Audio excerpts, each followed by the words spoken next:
Well then, alrighty gamers. Good evening everyone. It's a little bit of a miracle that we're here somewhat on time still. It's been quite a week for yours truly, as well as a pretty busy day here, as our roster has changed quite a bit on short term, but yeah, let's get to it. It is Sunday evening, 5 p.m. CEST, the first event for the month of October from us, and that means FT7 matches are on the horizon. Actually much closer than that. They're literally here right now. If this is your first time with us, we are a weekly show match event open to beginners, intermediates, and sickos alike. We're based in Europe, but technically open to gamers from all over the world, as long as we can find a good match for you.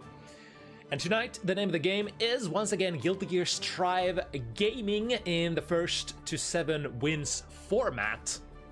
I'm your usual host QK, your friendly neighborhood boys through all action tonight. And now, since we're a little short on time, let's see, what do we have actually time for? So our original roster changed quite a bit. I think we cancelled 2 matches. We swapped in one on a short notice. The Mox's matchup was supposed to be. I already forgot who it. Oh yeah, it was supposed to be against Scarecrow, but Scarecrow had to cancel. We swapped Radune in. As per other schedule changes, I think Holo versus Argalia is gonna be played at the very end due to scheduling issues. Otherwise, and I'm not sure if Spike versus Orin is actually gonna manifest, because we've had some difficulties. What's the word I'm looking for? Communicating with the players, but if worst comes to worst, we should at least have, I think, 5 matches tonight, and most of the beginning of the card is gonna hold true, and that is great news. For we have a ridiculous match to start this evening with: Guessing Game versus Annatonio. This would be, I think, second time we see Guessing Game on Bounty Hunters. Let me check that so that I'm not bullshitting you. That would be indeed correct. Very high level player, somebody you can see often if you're following the European scene, the weekly tournament scene, especially certain communities. You're bound to see Guessing here and there. And Antonio, of course, we had last week. Let me flip to the right card. There we go. Yeah, we had Annatonio last week. Probably his toughest matchup so far. But going for a quick encore, it's kind of that kind of what you must say. Being finally recognized as, you know, the sick ass player that they are, and, you know, sometimes how the sort of the roster aligns as well. Being pitted against some really tough opponents as of recent. Previous week was Strelitzia, one of the toughest Asuka gamers, and this time guess Goat Lewis.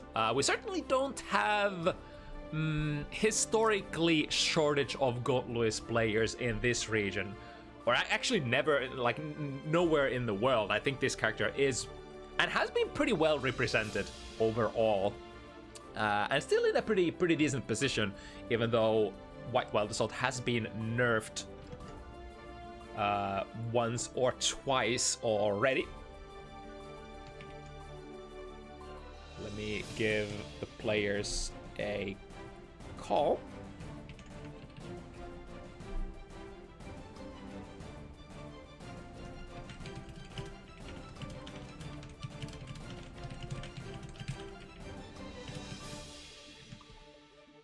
see, do I still have my ID? We had to create this or recreate this room at least once already.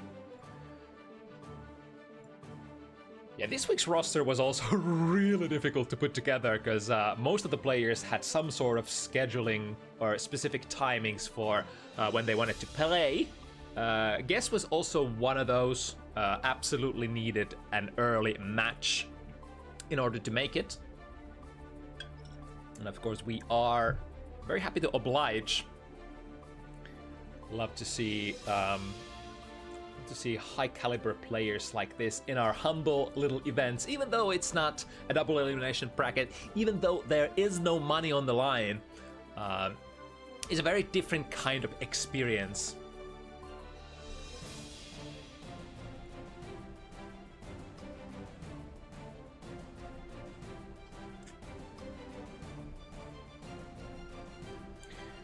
Alright, we got Annatonio stepping in. Seems to have been on the grind. We got that what we call in the industry the clout gas, the cool aura here. Yeah, you see, the mark of a player who grinds, a mark of a player who commits and does a lot what they, you know, devote themselves into craft that is near and dear to their heart. For a lot of us know that, you know, grinding that celestial can be an ordeal sometimes, can be a lonesome ordeal. You need a lot of matches, rather a lot of wins under your belt to be able to make the special vanity item that is the aura. And while it is theoretically not tied necessarily to your skill level, people who attain that that coveted vanity item, usually they...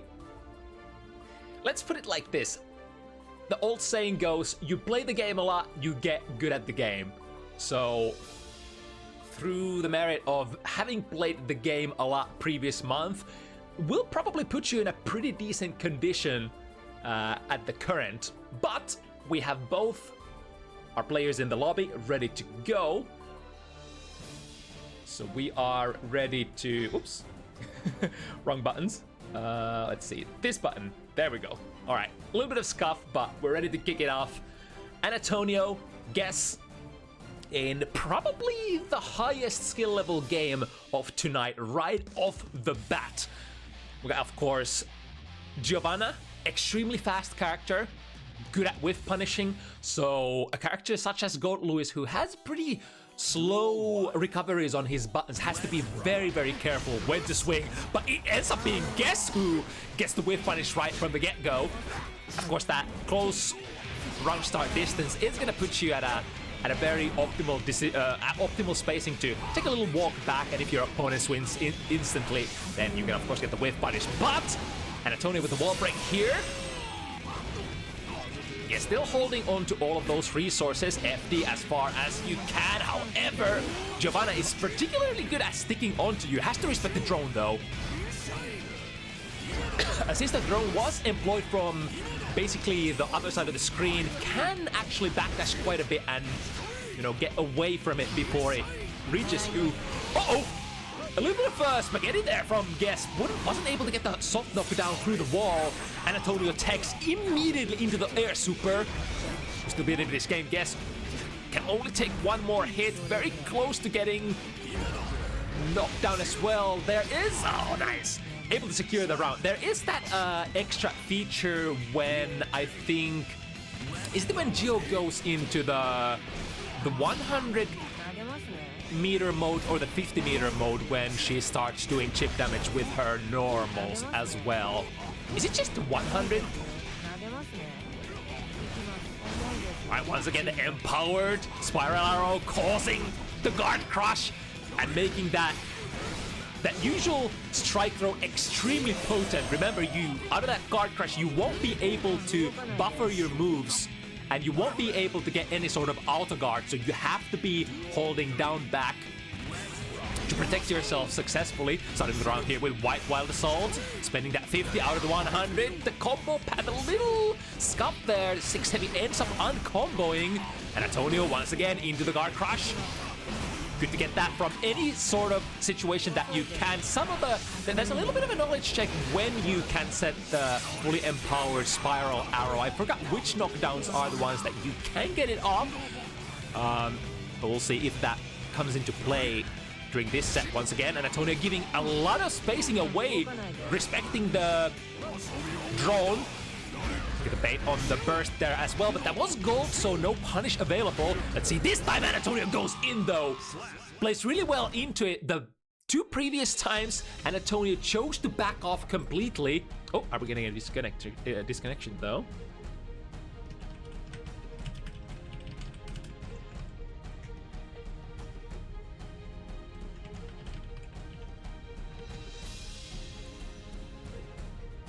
So the 2 previous times was willing to give away the spacing, but then on the 3rd time, ready to strike back. And I think the players also jumped back to the lobby. So we aren't going to be missing any footage of this set, thank God, for... It's going to be super educational for a lot of... not just Geo and Gold Lewis players, but anybody who is sort of a connoisseur of the Guilty Gear Strive in general. Nice backdash there, forcing Annatonio go for that burst in order to hold onto this position. And there's nothing more that you'd like as Giovanna than hold the big and burly man in the corner. Ooh, was able to get the cross up as well, coming down with the jump B, completely negating that value of the drone. Using 54, this F-Shiki mix up. Oh, but Guessing Game does stand up and blocks it properly. We are still in the strike throw. Again, this time it finds its mark. And a perfect timing to play this as well for Annatonio this time, because opponent was super low on health, so you know any kind of wall stick is gonna seal the deal there. Looping the spiral arrow plus frames. Finally, Guessing Game gets a very nice guess. Jump D. Oh, and jump P back into the drone. That's gonna get a very nice juggle. And I think there's a decent amount of, or a decent lack of any sort of gravity decay, so you're gonna get pretty okay kind of a combo if you manage to knock your opponent into the drone. And then, of course, basically have access to any sort of Oki of your choice. Speaking of good Okis, though, once again with the empowered spiral arrow. Forced to take the soft knockdown. White Wild Assault no longer leading into plus frames, -3 there, so has to respect on the subsequent situation with the fast buttons there. Guessing was pressing something, but didn't have time to come out. There we go with a new fast. Oh! Buffered the 6K, beating the air super from Giovanna. I think there's a... If there's something good to be said about Gold Lewis 6P is probably the hitbox. If it goes online from the perfect angle, able to beat the air super, not the easiest thing to do for sure. Also, a starter is gonna secure the kill here for Guessing Game and even it out 1-1. What a chess match so far.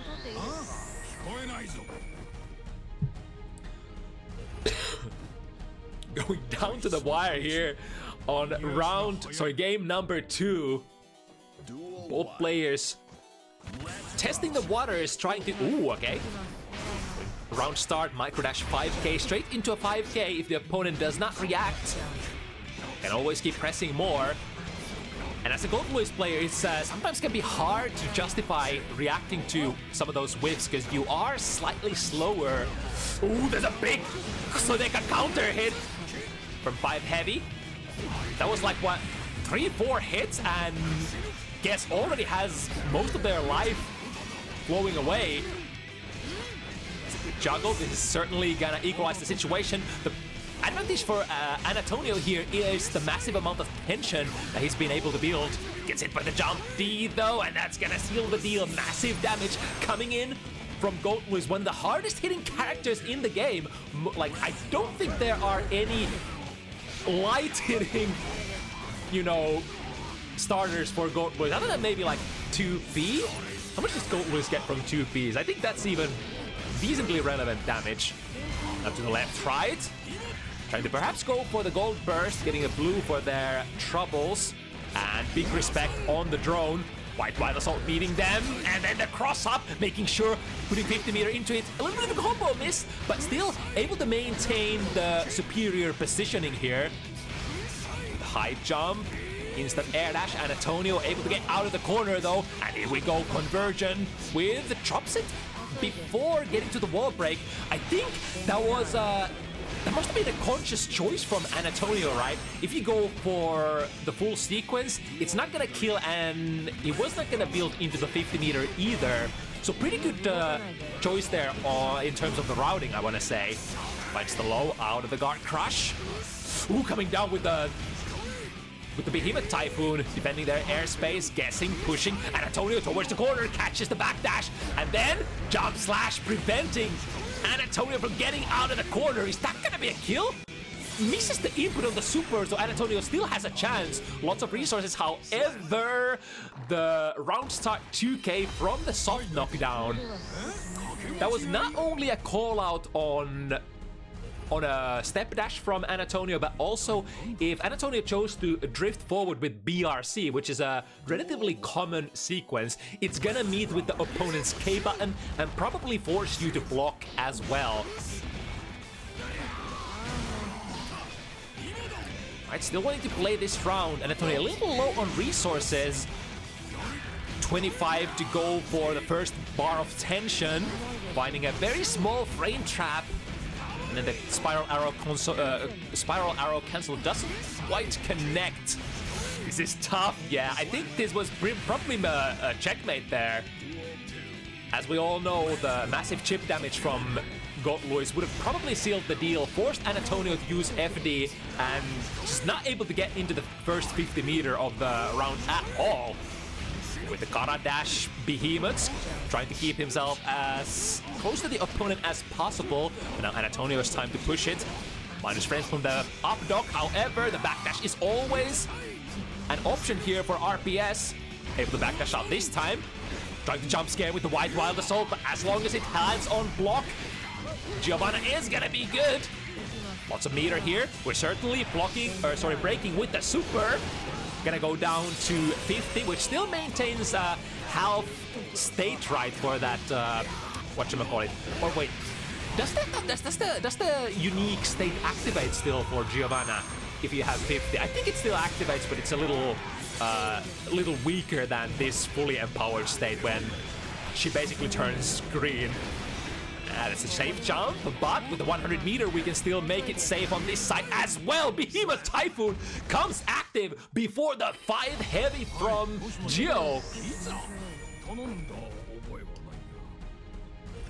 And guessing, able to get some wind under their sails here. A couple of games of lead. Let's see what Annatonio can make out of it. Once again, the same conundrum as the first game. Guessing taking a small back step and then committing into the whiff punish. Speaking of whiff punishes.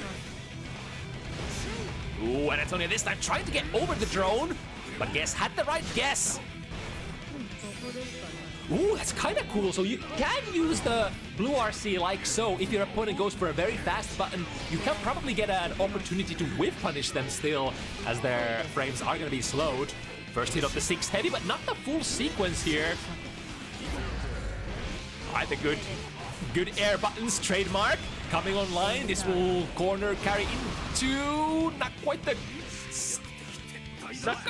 break, but the massive amount of frame advantage from the hard knockdown will do the deal. Get Annatonio the low, even his trade, but that's gonna buy Guess enough time to activate the drone. However, was not in a position to keep Annatonio in their side of the screen, and thus we are once again traveling into this pressure situation. Really nice RPS on the 2K, able to prevent Annatonio from pressing it.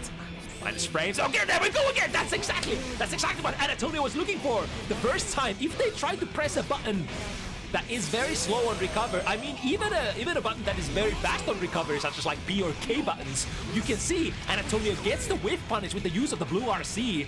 Jump beat, keep them in the corner. No meter to drift here, which is what Guessing would have liked to do. It doesn't matter though, because they still find the hit as Annatonio was sort of, I guess, hesitating there on the escape or the button. Crush their guard. Red Wild Assault, more strike throws on the horizon. Take this guard crush once again. Decent amount of chip damage, and I think was trying to get the 6B out there. The first active frames, or sort of first frames of the animation coming through, but Jump D hits very, very fast from Gold Lewis. Ooh, the whip stops. There we go. Gets the whip, but his big counter hit. And this is going to equalize the situation. Probably get the wall break here. No, never mind. But still, the corner situation.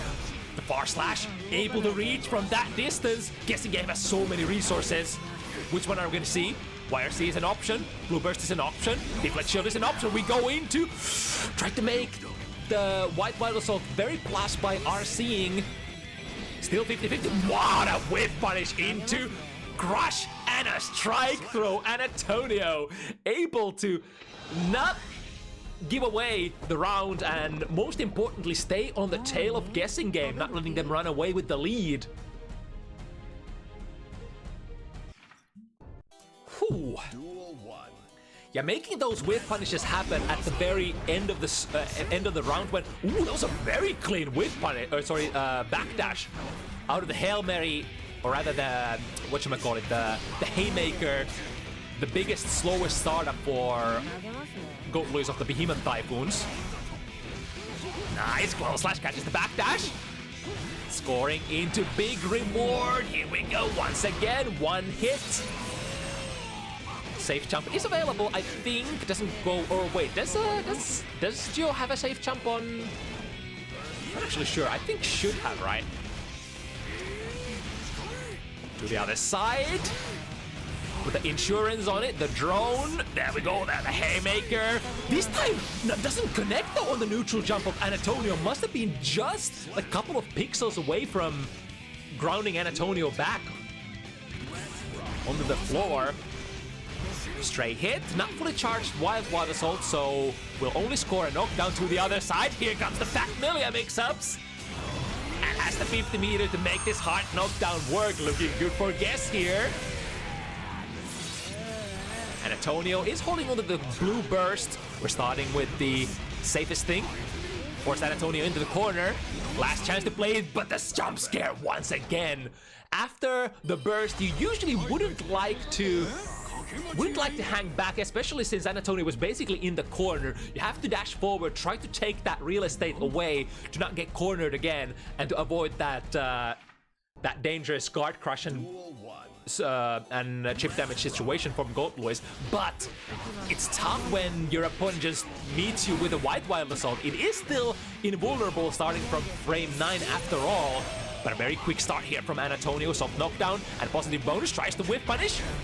A little late this time, but has been able to build into the full 100. Would we see a burst here? Probably not, because Guess is so low health already. This time goes into the low option from the 5B BRC. Good guess from Guessing. As the name implies, you better be good at guessing when you're playing fighting games and these big body characters that have such massive rewards out of their hits. Backdash. Ooh, the jump, the 2S still going online. I think Annatonio was able to see it, was hesitating a little with, is that 2S gonna go online or not? It has a lot of startup, I think, so that judging by that the state of that hitbox would have probably been able to press it. We are now pressing it in a slightly different manner, finds the low. Prompting an immediate burst from Guessing Game as well as the drone. There we go, Jumpy once again. Able to score the corner. The ending was a little scuffed there. That too heavy did unfortunately waste all of Guessing Game's frame advantage. What was that? Looking very funky here. And Annatonio has more where that came from. Looking like a bunch of missed inputs here. Able to still pick it up. Would that be a kill? That's gonna be really close. Not quite, literally one hit point. Now avoid all of it. With punish attempt. Doesn't find it. Into FRC low. Guessing doesn't budge though. Plus frames, yeah. I think Annatonio literally had to make that burst. Sorry, that super happened. Otherwise, we are gonna be toast. Micro dash fully. Don't cancel it. Let it drift forward. 5k, get the hit. The cool thing about Giovanna, even if you don't necessarily get the full whiff punish on Gold Lewis, if you're like kind of far away when they're whiffing their buttons, like, you know, Far Slash or Behemoth Typhoons or what have you, it's still very hard for Gold Lewis to get to press another button after the whiff, so you can kind of just step dash in there and prevent them from pressing more buttons. Just like this! That was not a true punish, but Guessing tried to press a button again afterwards, which caused Guessing to take a counter hit. And now developing... Ooh, very nice choice there. Wall stuck with an air normal. But since the hit was not a multi-hitter, was able to go into the super cancel. Basic low slash pressure. That's gonna be a clean whiff punish. Drops the combo though. Maybe thinking that Guessing Game was gonna burst. Oh, the burst still comes online. That was a very interesting kind of a situation. Comboing into the drone. Yes, indeed. We got the clean knockdown. Or rather, the Oki. Finds a straight hit. Holding still. And hammering the OTG. Wow. That was a really flashy steal back from Guessing Game there. There we go, once again. After whiffing the 2S from Gold Lewis, trying to press a button, but Annatonio is already there, preventing that stuff from happening. Very Street Fighter kind of gameplay here.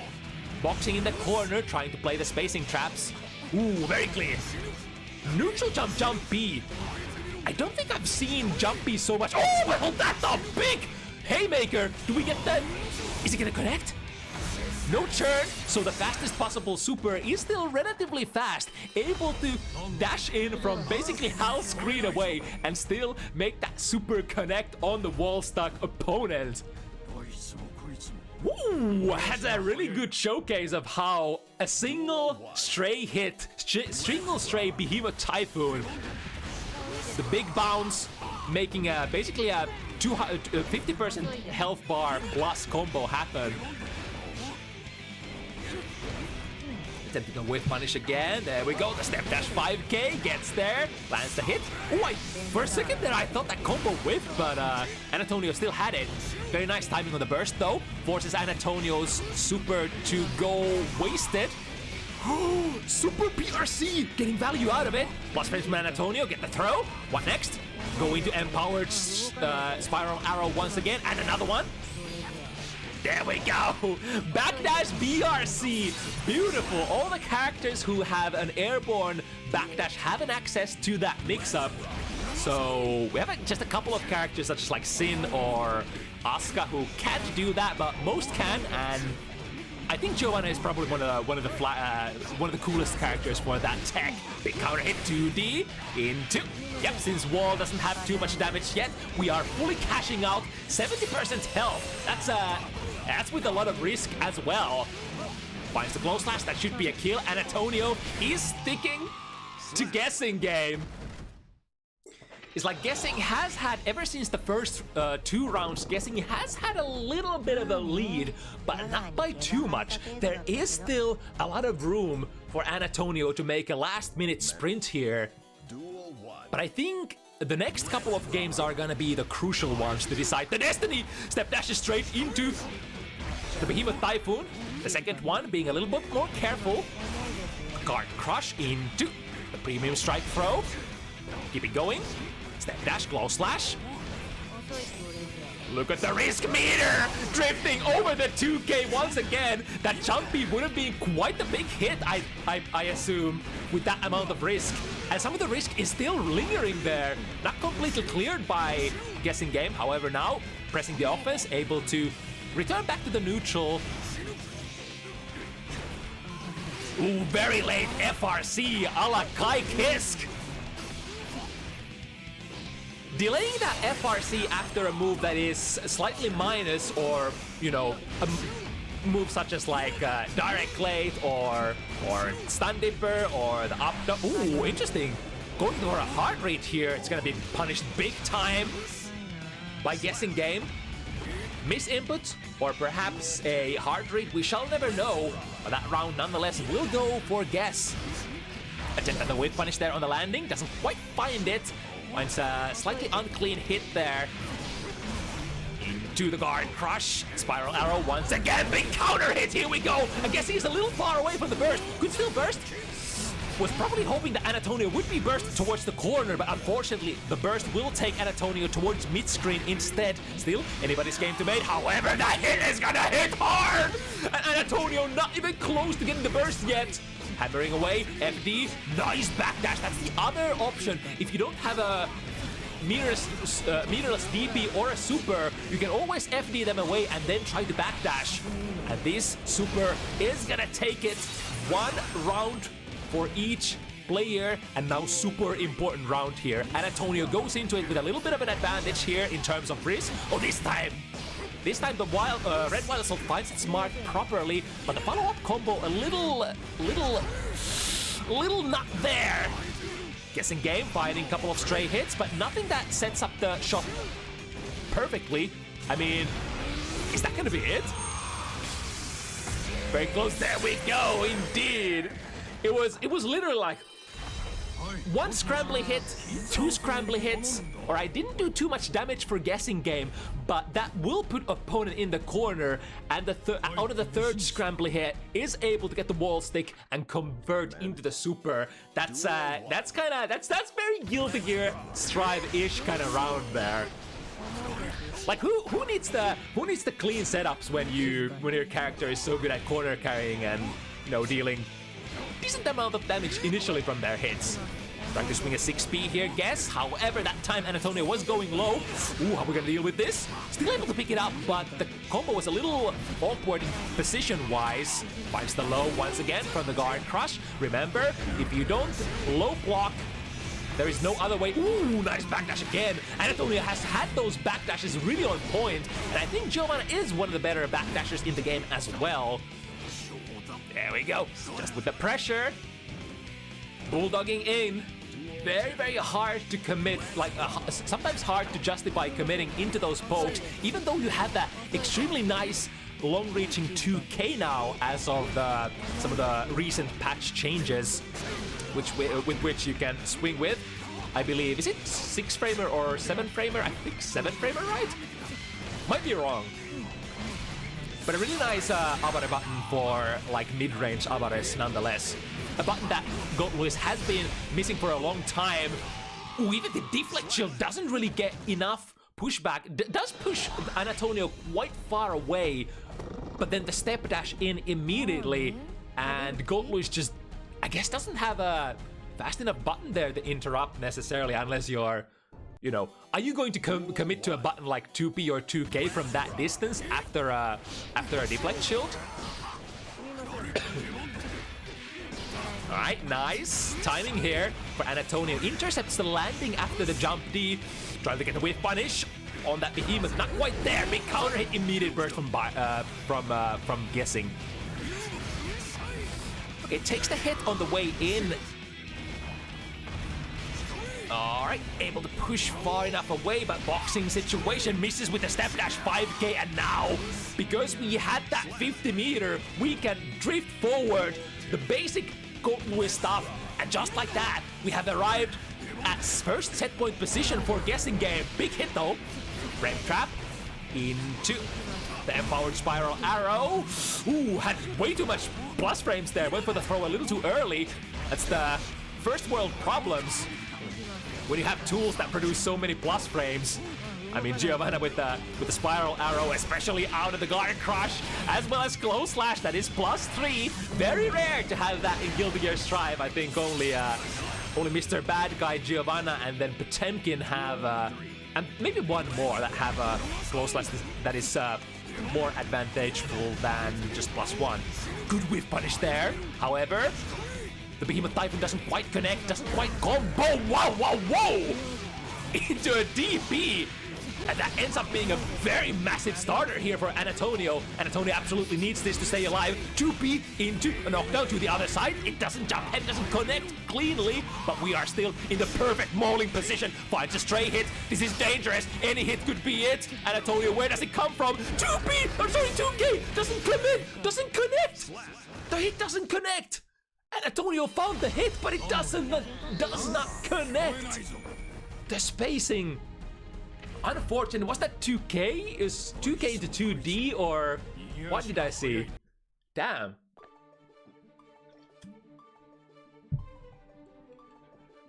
Whew. What a set though. Some of the best in business. Even though dropping a game once again, Annatonio, one of the most entertaining players to watch for sure. Especially since we have such a screaming lack of active geo players on Bounty Hunters. Always a pleasure to see both of these guys. But this time, guessing game is gonna be the superior gamer taking it home for the first game of this week's Bounty Hunters. And moving forward, wow. Next up gonna be Nepal versus Froyo.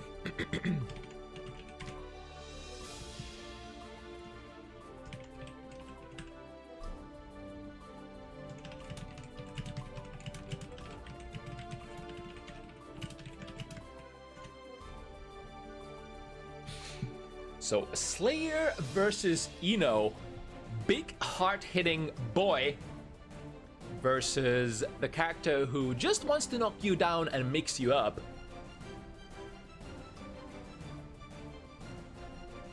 Game plans very for both of these characters very classic kind of how you make it all work. Set it and forget it for Eno. Slayer just literally wants any hit. Usually a counter hit. It's interesting how in previous games Slayer usually has required to either be a 50 meter or a counter hit to get the biggest conversions. Stripe has made it a little more streamlined, where many more hits actually go into relevant damage now, such as like I think Too Heavy without a counter hit, Too Heavy wouldn't go into much previously.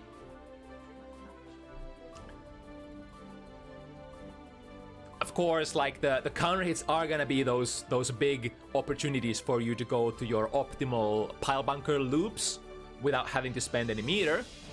But most normal hits will still go one way or another into a pile bunker, and a single hit into like dandy forward pile bunker hit confirm is pretty relevant. For Slayer has really high damage out of just stray single hits.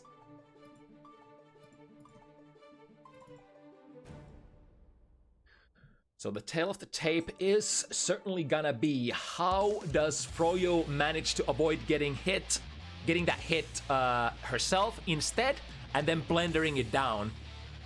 The good news is, even though, you know, Slayer is the boogeyman, he's a kind of a lackluster character when it comes to defense. So if you manage to knock Slayer down and get your Note Oki going, there's not too much that Slayer can do about it other than, you know, perhaps super PRC, because like his reversal super is very slow. So most of the setups are probably gonna be safe jumps for Eno. And then maybe, you know, you can of course do YRC, but that's something that's available for every character. And backdash? Yeah, I mean backdash.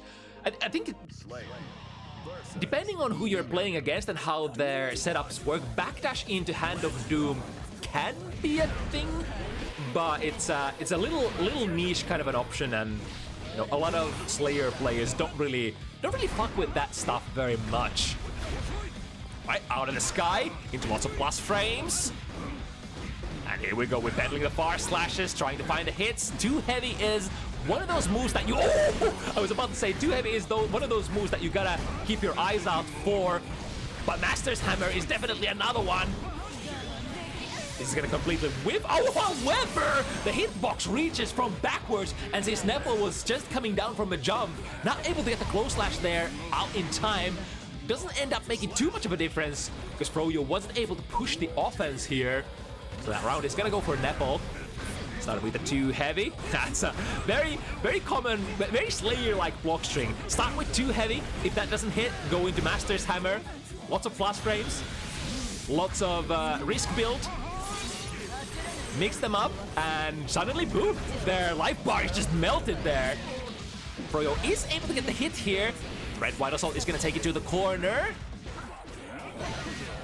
Trades are going to be very dangerous for Froyo from this point on. 100 meter, we got options, but what are we reaching for? Super could be a thing here. Just goes for a pile bunker. PRC. Gonna be very careful, yeah, abiding their time, and then the snipe. Mappa Hunch, very fast, can't really react to. And that time Froyo was dashing forward. Getting caught as a result. Ooh, cool whiff punish there with the air Psycho Crusher. Setting up the Oki, and this is the kind of stuff that you really wanna try to build your game plan around as much as possible. 2K. Going online before Nepal's buttons. There we go, and now, ooh, gets a 2P mash out of there. Back. Oh, that's a big one! I knew that the opponent was probably gonna burst really, really fast. This situation again has to take the plus frames. Yeah, if you block the second part of the super, it is actually gonna end up +4 Eno to the other side. Good block here, but then it fully charges a 5D, and that's a 30 frame reaction check, which Froyo does not manage to clear this time. But we'll see how often Nepal might. Oh, there we go with the whiff punish. The dive again. Into jump out to the other side. 21 frames to cross them up. And again, this time Froyo adjusts the blocks properly. And the frame trap in to stroke the big tree. Have the meter to make the pressure still go on. Ooh, that might actually kill. Fully charge 5D, and yes indeed, God, this character deals some serious damage.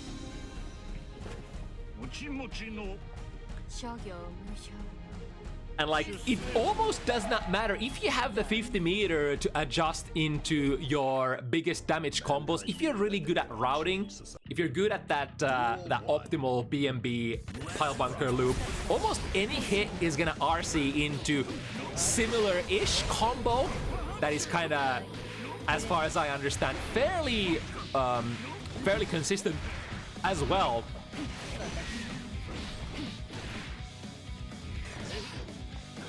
Was trying to opt to the wall slump, but the opponent was a little too high there. Getting the hard knockdown this time. And safe jump. Nepal respecting.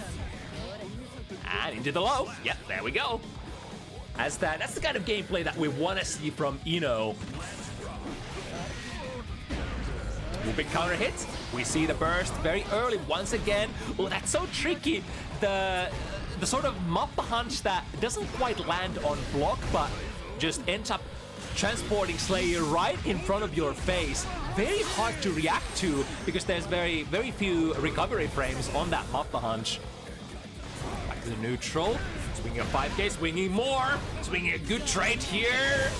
Oh, but the super first hit ends up completely airballing, and because of the delayed nature of the dandy step into pile bunker, Nepal arrives at the best possible time there to punish between the Super 1 and Super 2 hits. Or rather the hits of the first and the second hit, right? Soft knockdown. Right, going with a very aggressive option, immediate TK dive. Ooh, good jump out of there. Wasn't able to press the air button in time. That would have been a punish. Messes up the combo here, Nepal. Very nice reaction there. This time 6P. Backdashing out of the super. Oh, into the punish. Would Nepal burst? Nepal kind of has to burst. Otherwise, they're done for. Going forward with the Mappa Hunch, but doesn't quite get there. And Froyo putting herself on the board there. I've noticed that Nepal does sort of rotate between the K Mappa and the P Mappa, making it a little like, yeah, there we go. Again, first with the P Mappa and then with the K Mappa. So if the opponent is trying to sort of swing a 6P or a button that could beat it, then you might actually be whip punished out at 6P with the subsequent K Mappa. Ooh, this kills right. Yeah, this just kills. Of course it kills. Opponent is soft. We have lots of wall damage left. And Slayer scores a hit. Tried to go for a 6B there, but a little too early. Now over the node. Perfect opportunity for Froyo to snipe the landing frames. Overhead hit. We have the 50 meter as well. There we go. Yes, into the wall break. The most important thing to get here. And we get the setup. 2K a little too far there. Ended up breaking the forward dash from, you know, a couple frames too early. Deflect shield, big value. However, Froyo turns immediately into the reversal super and it rings true. Even a situation here, starting with the 5 heavy into a big counter hit. Look at this damage. Ow, ow, oof, my bones.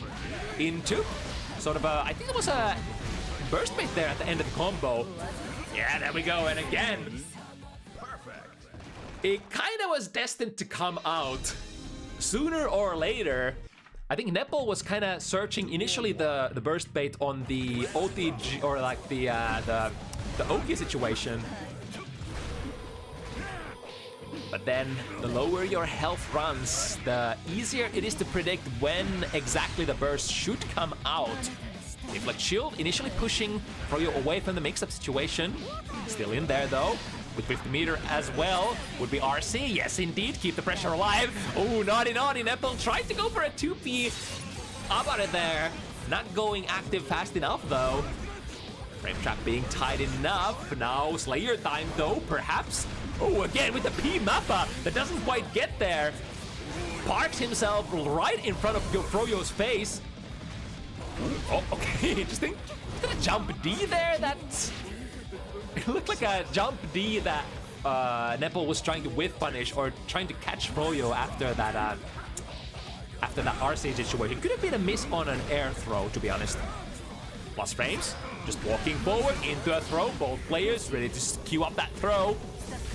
Oh, there we go. Has found a lot of success with that backwards moving momentum into descending jump momentum into canceling to that dive, horizontal dive. With the safe jump. That's not quite gonna kill yet. Froyo with the 100, but do we get to use it? How do we get to use it? Is the question here. Reversal super. Plus frames. Set it up. YRC immediately understand. Whoa! Was that a step cancel? That seemed to crap the BSU seemed to crap from very, very far away, so that might have been with a step cancel momentum. I was actually eyes closed, so didn't check for the sparks, but that did crab Froyo from a fairly large distance there. Alright, good trade for Nepal. Dancing around, waiting for potentially a response from Froyo. Just going for the back throw. Finding the hit. Alright, we are ready to burst out. Couple B Mappas and then the K Mappa. Oh, was not ready to block in the follow-up situation. Froyo taking the backdash gamble. Rings true. Here we go. This should be a kill, right? Or perhaps, no, it's actually very close, but not quite. Slayer is very, very good on the defensive modifier after all, so lots of effective health for this character on top of everything else. Tries to go for a new Mappa, however, Froyo with a good angle there on the jump down. If something, Froyo has been pretty good for blocking those P-Dandy step cross-ups. I mean, it's if you want to make it really tricky, you would have to go P-Dandy step into a pile bunker, being the fastest starter, rather fastest follow-up.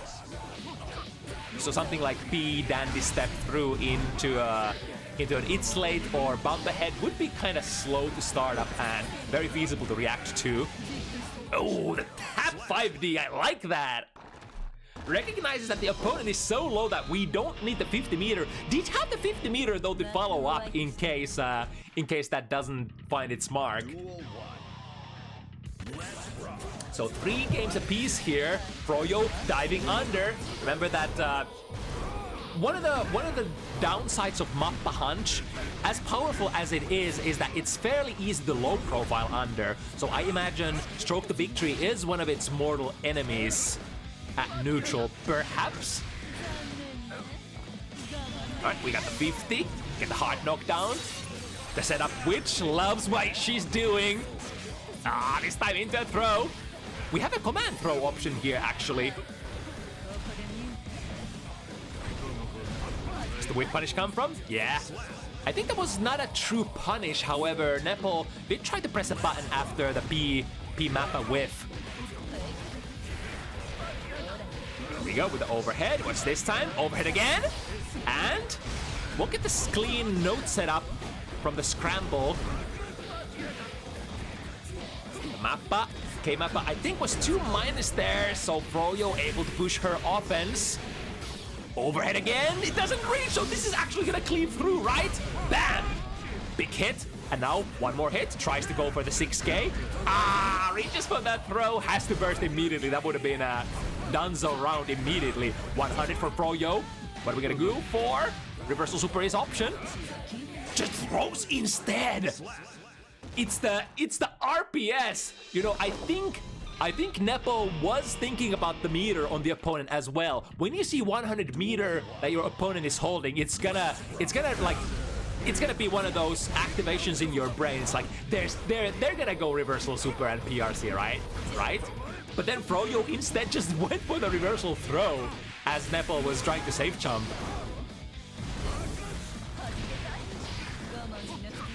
All right, finding the low and then into the high. The way of the set play. Could stroke the big tree RC, but this time choosing to not do so, actually. Getting a setup. Here we go. No choice but to block here for Slayer. Naughty, tried to go for a 6P. Of course, you know, those P buttons are going to be some of your go-to... Ooh, burst bait. Overhead, single hit. Careful with the chip damage. Oh my god, is Froyo gonna still survive? No, it whiffs! I think it whiffed! It's that one situation where it's so hard for Ino to make that hit confirm from that range. I think it's like, what, it's like 2S into... Is it 2S into 2D, or what is the string? 2K into 2D? That just ends up whiffing a lot of the times. This time blocked, so minus. However, no response from Nepal.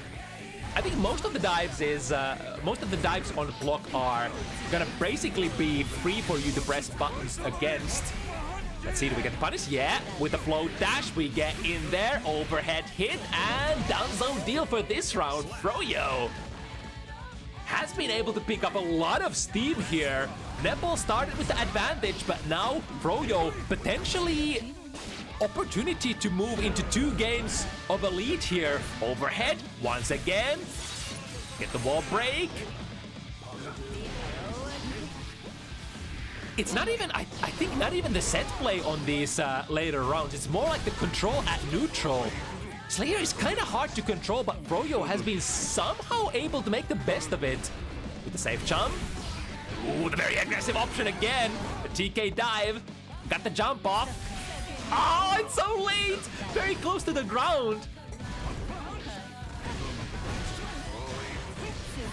Oh, yeah, there's the... It was, again, one of those situations where you have to expect it's coming. And with that, Nepal is going to be able to even it up 4-4. So, completely neck to neck. Oh, big counter hit. Is the burst going to come out? No! Froyo choosing to take most of it. However, here's the thing. Froyo also knows that the optimal combo route kind of bounces you around, kind of bounces Slayer around yourself. So you can kind of wait until Slayer goes for that backshot pile bunker and then burst. So you can always guarantee yourself to get the corner with the burst. All right, good damage on the punish. And now, the mix-up into a throw once again. We have so much meter. No way Nepal is gonna get out of this situation. Not on Slayer. Not with those wake-up options.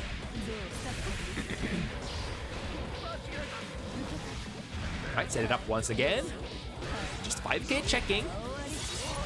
Missing the input of the super. Might have already queued up the Chemical Love. This time able to react fast enough. Froyo carrying it into the corner. Nepal says no. This is my time to strike. I want to maintain at least a little bit of a buffer. This is so close to killing though. It's not gonna kill, right? Yeah. especially not with without the super. Wait for a 2B there. But because of the angle here, usually after blocking the dives, no matter what kind of a dive you are contending with, it's gonna leave Ino in the air. So what you would have to be pressing is like standing P or 6P or maybe even close slash, depending on the situation. But the 2B is actually not gonna reach high enough, looks like, for Slayer. There we go with a little bluff again. P-Mappa does not get there, and Nepal pressing buttons afterwards. Empty jump, close slash, burst into the corner, Froyo. Yeah, Nepal doesn't wanna forfeit the round quite yet, so we go into this big combo. Are we dropping? No, well, kinda. If that was I think that was the most optimal drop there. Often enough, if you drop the combo in the wrong place and dial into like a 2S, then there is some potential for the opponent to recover in time and abuse that.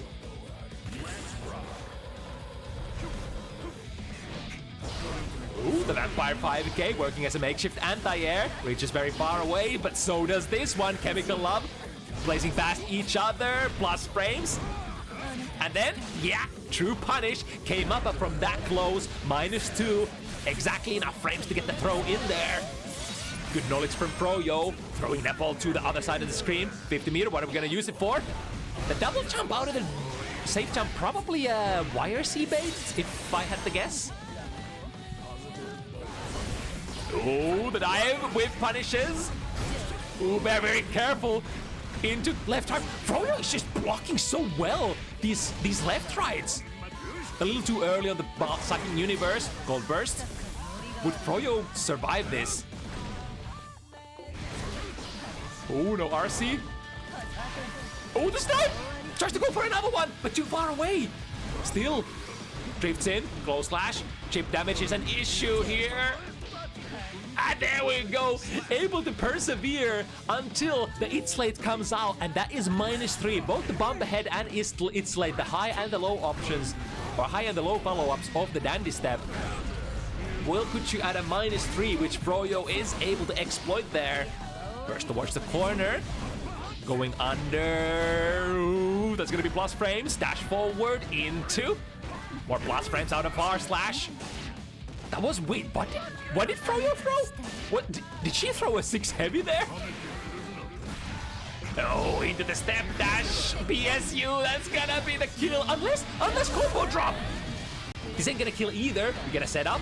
Overhead into a reset overhead. Have to be thinking about the burst. Don't even need it. 5 PPP into a Mappa hunch. Wow, and we're 5-5 once again.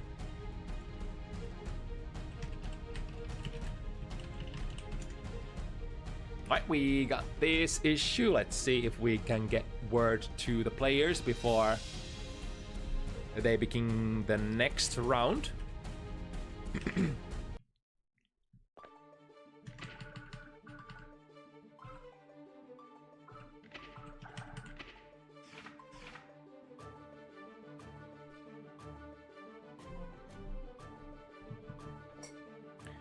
Right, they are in the game, but at this point, it's up to the player's discretion if they want to play it out or if they want to sandbag it and come out and redo. Seems like the answer is that we are indeed sandbagging. So not gonna lose any rounds here. Cool, cool. Because it is heading into the hyper end game here. 2 games for either player is gonna end this set.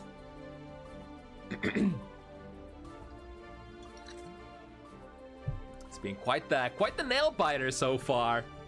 Nepal basically started with the basic strong Slayer stuff. Froyo took a couple of games to sort of adjust to the pace, and since then has been able to control it enough to be able to stay neck to neck so far.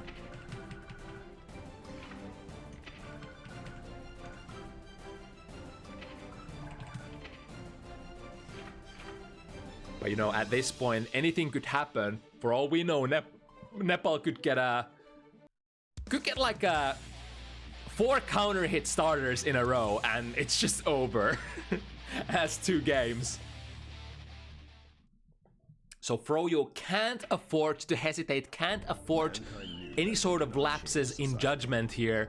We have to control it all the way till the end to be able to triumph over that character, that man that is on everybody's lips on this current patch of Guilty Gear Strive, Slayer.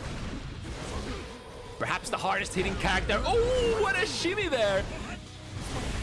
Dash forward, dash backwards, catch the opponent. Conversion into big damage. This could go into a wall break. Indeed, Pile Bunker always sticks the opponent to the wall if it hits close enough. Oh, and the first command grab here. Even I wasn't looking for it, and probably Nepal didn't consider it either. Such a rare tool to come out, especially since Ino is one of those characters who absolutely loves having that that meter option for, you know, combo enders, but also, you know, other stuff. And that's gonna be a throw punish to the other side. Should still, is it gonna kill? Gonna reset with the use of PRC and the downwards dive won't actually reach Nepal's feet. I think the idea was to try to get the hitbox so that you couldn't get anti-aired but would still touch the feetsies of Slayer. Very delayed.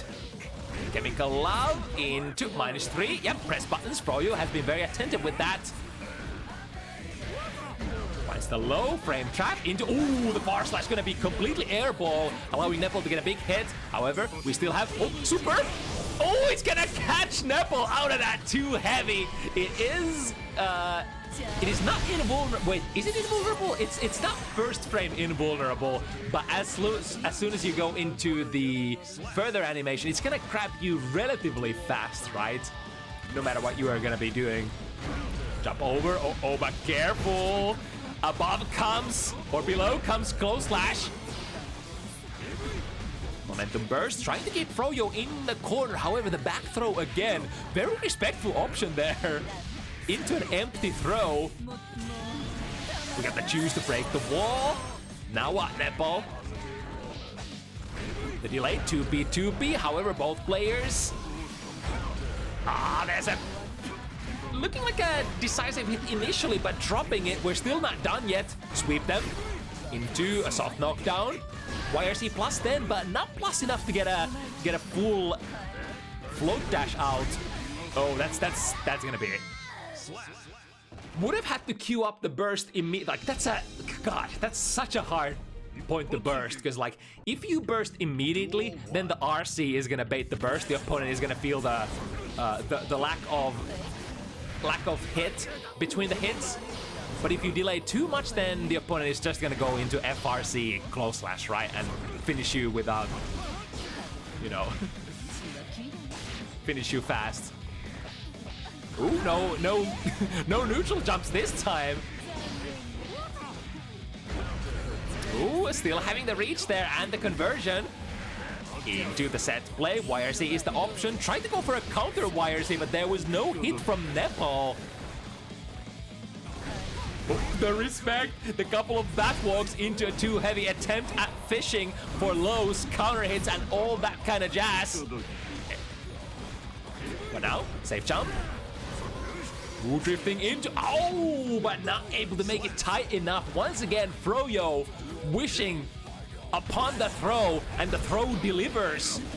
Perfect spacing on the back jump, landing right outside of its late range and getting a punish. Throw a little too early. I think that was close enough, but maybe not. Trying to 2B, no dice. Nepal dancing around into the big conversion. We'll get the wall stick.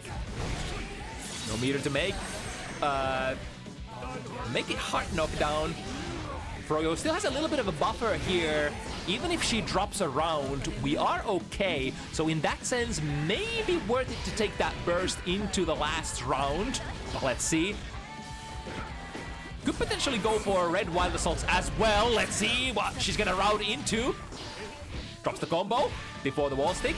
Gotta have the wall break here though. 100 meter. Nepal.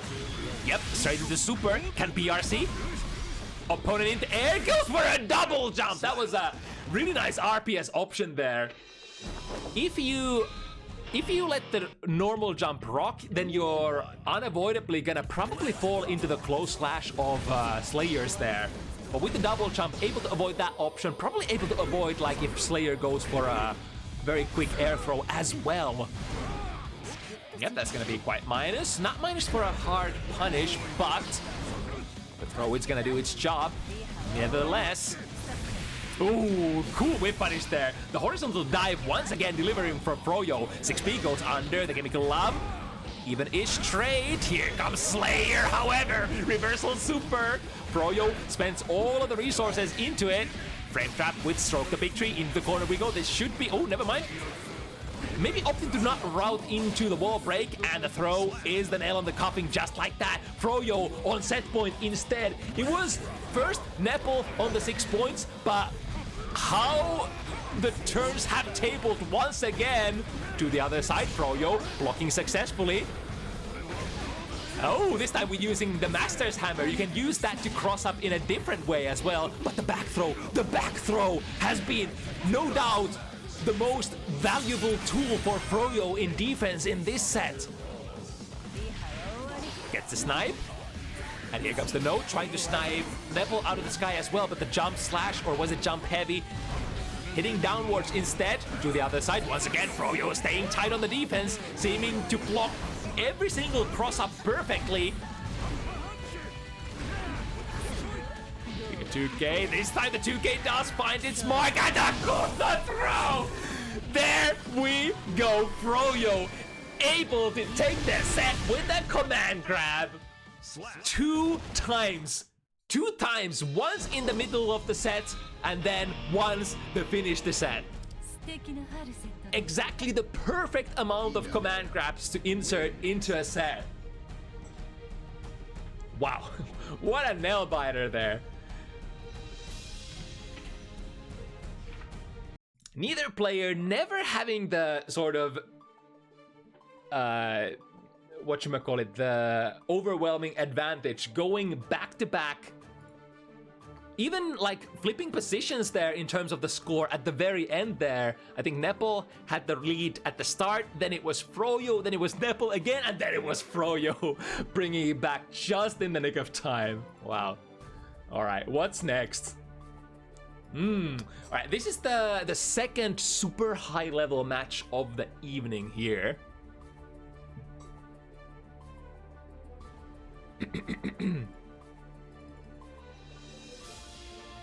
Oh yeah, I forgot to update the score, but yeah, it was 7-6. Okay, let me call Pokey and Blown into the lobby.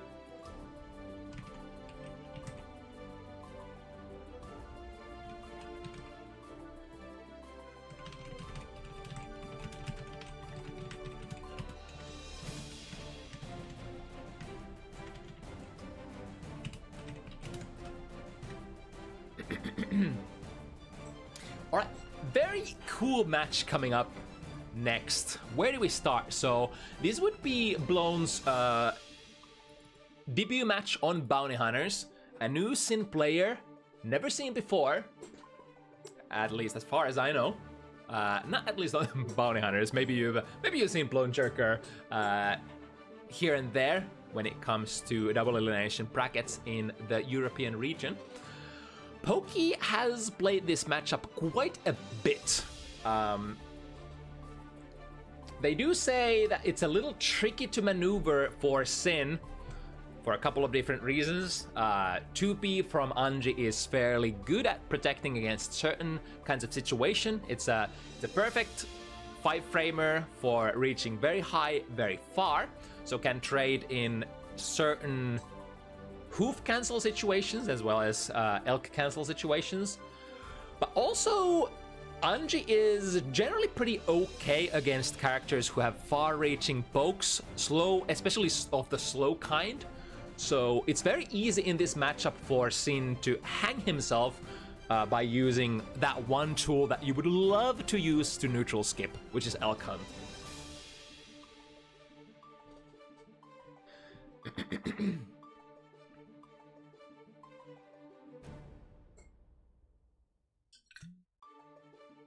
then, of course, from the other point of view, 9-framer DPs can be tricky for Anji to deal with.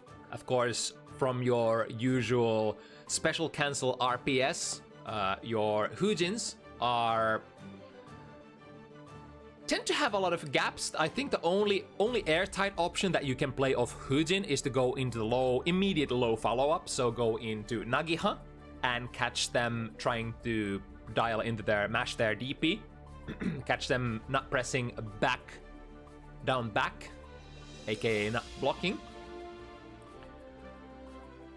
But most of the other follow-ups of Hujin are gonna be DPable. Of course, there's always an option to not cancel into anything, which is, I think, fast enough on recovery to bait out a DP. But overall, you know, DP Mash from Sin does call out quite a lot of, you know, the go-to pressure strings from Anji.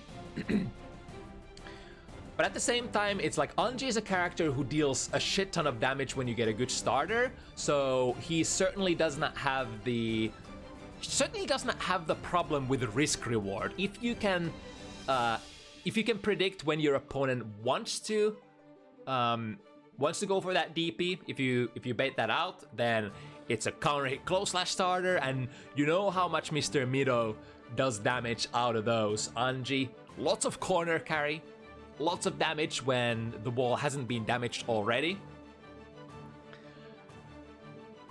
Anji was once considered probably one of the go-to damage characters available. Once upon a time when Gildegeist Try was still a new game in the vanilla version, and we still didn't have a lot of these other characters. I mean, there always was Soul Bad Guy and Nagoriyuki, but we still didn't have characters like Gold Louis Dickinson or Slayer or, you know, who else? You can probably name a dozen other very hard-hitting characters. Abba, that are probably like nowadays considered some of the hardest-hitting characters in the business. But Anji's definitely up there with the best of them. And his conversions have been made slightly more stable patch by patch. Now you can, of course, the best one probably is that you can get an actual combo meterless out of Nagiha bounce on a normal hit. But also, you know, buttons like most of his heavy buttons convert consistently into his BMB combos, so it's like the quality of the hits, he no longer suffers from the sort of bad quality of hits anymore. Most hits are gonna convert into a lot of damage, and that's very important for archetypes such as Anji. Right. So the tail of the tape, as Sin, you don't want to swing. You don't want to be obvious with your swings, because one dance, one spin through. Yep, you can already see. Looking for a whiff punish instead. Blown, probably very familiar with the matchup. There we go. The first dance into always. Ooh, lots of respect there from Poki. So not opting to go forward, maybe expecting the DP to come out, which Blown immediately used to cash out on the respect here.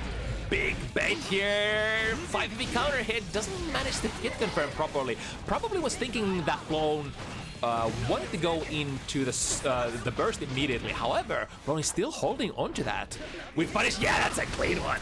Sin is definitely one of the you know, premium with punish characters in the game, but in a very different way than the characters like Chip or Giovanna.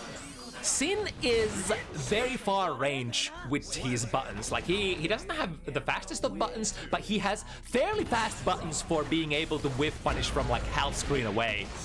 And then of course, Beak Driver whiff punishes basically no matter where you are on the screen.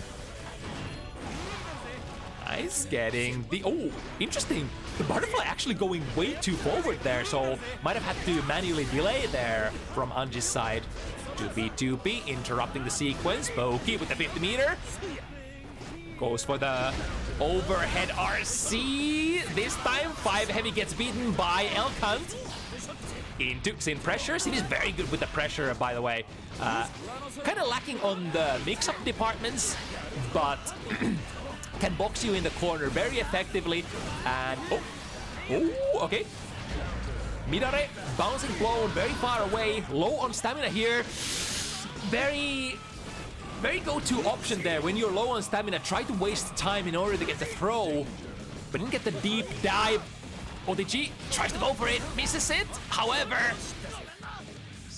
in the scramble of the situation, able to go into Gazelle step into a throw here. Plus frames on the Shin.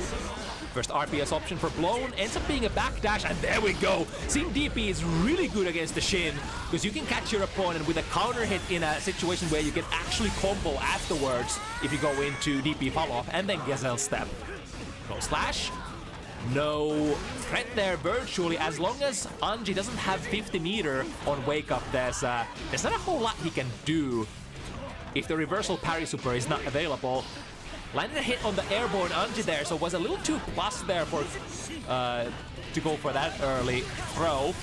1, 2, 3. This super close to a kill. Not quite. Poki definitely has the juice to defend, but won't be able to get any of the metered defensive options out here. Just far slash into a delayed hoof stomp. Gets blown the first round, or rather the first game. Big swing and miss there on the 6P. 6Ps in this game tend to be fairly high on recovery. Even the best of them are something like 20 frames of recovery. So definitely on Opsum. Nice! Gets an optimal punish here with a close slash. Not the optimal combo, but very close to it. And then, not worrying about the second reversal super, RC into a clean finish here. Blown. Flowing perfectly. Yeah, opting to use some of those buttons that are not necessarily the furthest reaching. I think the 5K that Blown did play there is a very useful button. If Anji dashes forward or pounces forward with a Fujin, the 5K is gonna catch you. But if they sort of spin in place, your 5K is not gonna reach far enough to catch them. So there's that kind of interesting timing RPS. Yep, and don't even need the clean hit here. Blown is gonna blast forward with another quick win. So far, the RPS game going perfectly in favor of Blown. Not only in their own pressure, but also at neutral. And the neutral RPS is perhaps even more important, even more meaningful. Speaking of that, this time Poki getting in with an instant air dash, forcing Blown to have the burst here very early. Ooh, trade definitely in Poki's favor. Was mayhaps expecting a DP. There we go, big dance into micro dash. Butterfly, and then what? Into a low, and there we go, like we talked about. He's gonna bounce the opponent very high this patch and give you a decent combo. Ooh, not believing it. Ooh, okay, cool. Dancing through the super, sorry, the DP. That's definitely one way you can defuse the situation. Of course, the RPS associated with the Sin DP has been reduced quite a bit since Sin can no longer cancel into anything on block. We go dancing again, taking the safe knockdown with Midare. Always available if you don't think that you can get a close slash starter. Very nice combo, the double claw into... Is it gonna go? That's gonna actually kill! Wow! Poki showing the...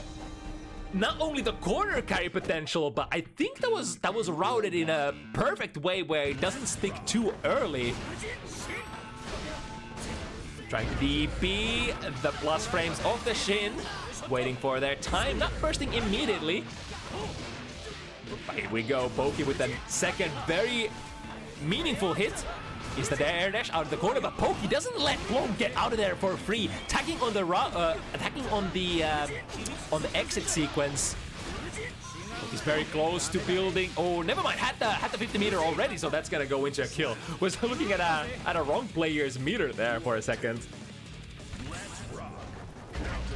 Ooh, perfect delay there. And got the close slash, the optimal starter as well. It's really amazing how every single time that Blown has been betting on the spin, has been able to time it perfectly and dash in with the perfect button as well, close slash. Lesser players would probably dash in and throw the opponent instead because they're not sort of sure about the timing, but that's very small. Ooh, question, did Poke press a button? No? Oh, but it turned into a close. That was a far slash. The thing here is, if you block RTL very far away, it's gonna give you a far slash instead, and far slash is too slow to punish between the hits. And now, with that advantage, Blown is going forward. One hit, hoop into Kara Super. Oh my goodness. A little bit of a knowledge check here, perhaps, or it's sometimes really hard to recognize when the RTL hits so that you would get a far slash instead of a close slash, in which case you would have to punish with a different button, such as like a 5K. Alright, both players swing and miss, plus frames from goal. Waiting for DP, and then the whip punish. Where is the interruption gonna come from Blown? Perhaps waiting for their turn too much. Shin from a very safe distance. Nice, the back throw. Let's see the pressure from Blown. Immediately into Hoop Stomp, overhead, Kara Super. The Hoop Stomp was a little too late there to punish. Nice punish on the other side. Needs to land somehow safely, however, here comes the reaction check from Beak Driver into Gazelle Step. Very, very common reaction check for Synth players to play on you. Kind of just check, like, are you concentrating on the right RPS there? If they're thinking about something else, then that Gazelle Step throw is very easy to miss. It kind of, you have to be locked in and be waiting for it specifically. There we go. The DP on plus frames works this time. 5B reaches very hard as well. Another DP. Blown is slowly turning on the frequency of the DPs. We started the round, or rather the set, very conservatively, leading perhaps Pokey to think that we are not that kind of Sin. We are very conservative. We are very okay blocking stuff, which honestly Blown has been very okay taking pressure like this. But Pokey has had a very, very keen sense for when the DPs are coming as well, and sort of boxing from a distance where the DP isn't gonna be like... It's kind of like when your opponent is standing like slightly further away than like 5K or close slash distance. It feels very awkward to try to go for a DP at those spacings, right? Right, Hoof 1, Hoof 2 into Kara Super. We got the hard knockdown, and no worries in the world, because the opponent still doesn't have the 50, and that should be a kill. Even with the unclean hit.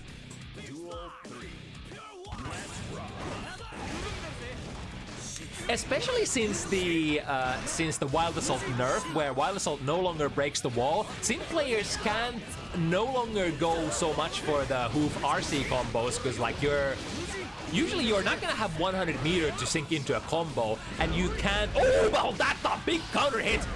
Burst bait, still burst bait, second burst bait, third one? No, the burst ain't coming! Forcing Pokey to break the wall with a normal here. Oh, and there's the punish. So here's a difference between a blocked gold burst and a whiffed gold burst. Whiffed gold burst is gonna go into a massive amount of recovery, allowing you to whiff punish it. And because it's gold, it's not gonna hit the full area, so you can, you know, move around freely and do whatever you want. Of course, if you block it, it's only minus like -3 or -4 or something like that. And it's gonna push you far away, so not really feasible to punish for, you know, many characters, or if any. Oh, hello! Blown with the safe jump there. Oh, I love that! Dashing under into a big counter hit starter. Might need, yeah, I was about to say, might need a clean hit here to get the kill. but still definitely on the driver's seat. Big life lead here. Ooh, no punish attempt there. I think if you drift backwards out of that mid-air, depending on your timing, you might be able to bar slash or get a similar button in. If you dare, if you dare to play the timing game. Oh, into 6K. There we go. The downside of, you know, being a slow poker from far away optimally. There we go. Starting with the 5 heavy. Let's see what we can get. Optimal punish. 2 calls into wall break with the Isse Ogi. Very decent damage. And a hard knockdown at that. Oh, I love that. The Kara Shin into steer forward, able to reach far enough away so that that fan throw still catches backdashes as well. Right, set them down with the Mirare. Got hit by there. I think it's a fine combo to give your opponent there if they don't manage to set up the Oki cleanly, as Blon was able to do here. Once again, the overhead has been the bane of pokies. Not a single overhead block yet. Who has the RC? If that was blocked, didn't have any stamina cancel either, and that's gonna be an easy cancel into the super and load. Maintaining their advantage here. Using just the basic Sin building blocks for the pressure, for the neutral. Ooh, that Nagihara reaches so far. And just like that, we are in the corner. Set it up again. No jumping out, because the butterfly, even though off screen, will still kind of hit your back hitbox there. Instant air back dash jump heavy into an RC conversion. Is that gonna be a kill? Very close, but not quite. Ooh, there we go. Same Kiss with a massive horizontal reach on their 6-piece. Probably one of the furthest reaching 6-piece. I think reaches even further horizontally than the King themselves, Testament. Whereas Testament, of course, reaches a little higher on the vertical axis. Ooh, there we go. And do we get the combo? Not quite.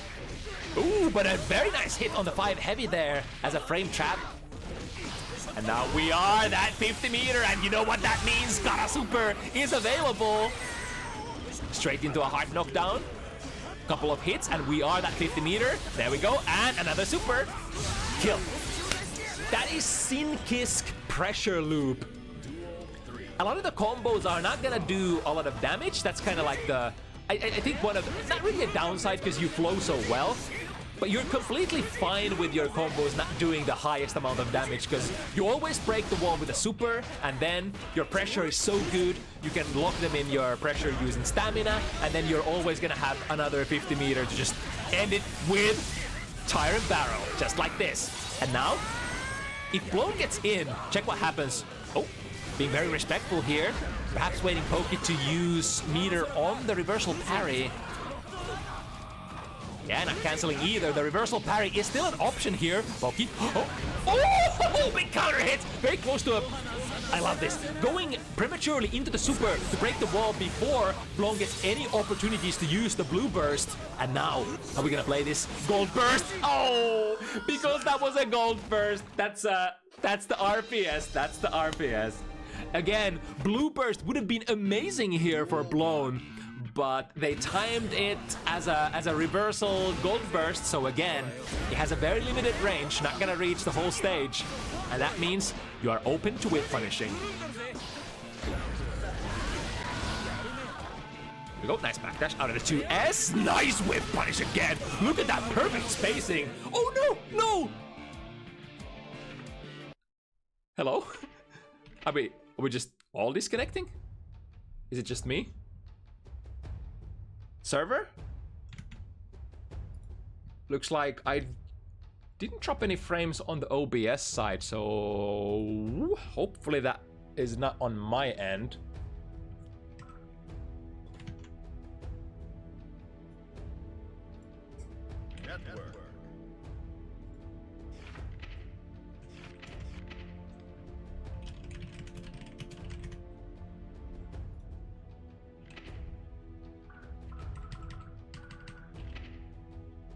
I'm still looking at the frame counter on my OBS side.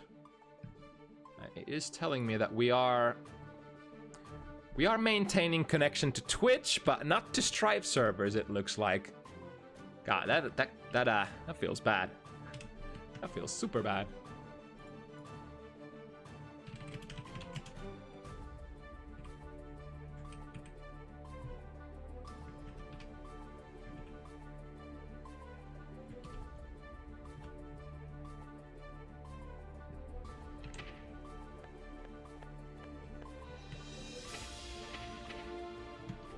Yeah, I forgot to check in the heat of the moment if that was still the first round. I think it was, right? So it's pretty okay to just, I guess, to just play it out. Yeah, there was some sort of a disconnection here. It looks like, it looks like I didn't disconnect on Twitch side, but it kind of looks like I disconnected on the Strive side. Which probably caused you to drop out of the lobby as well.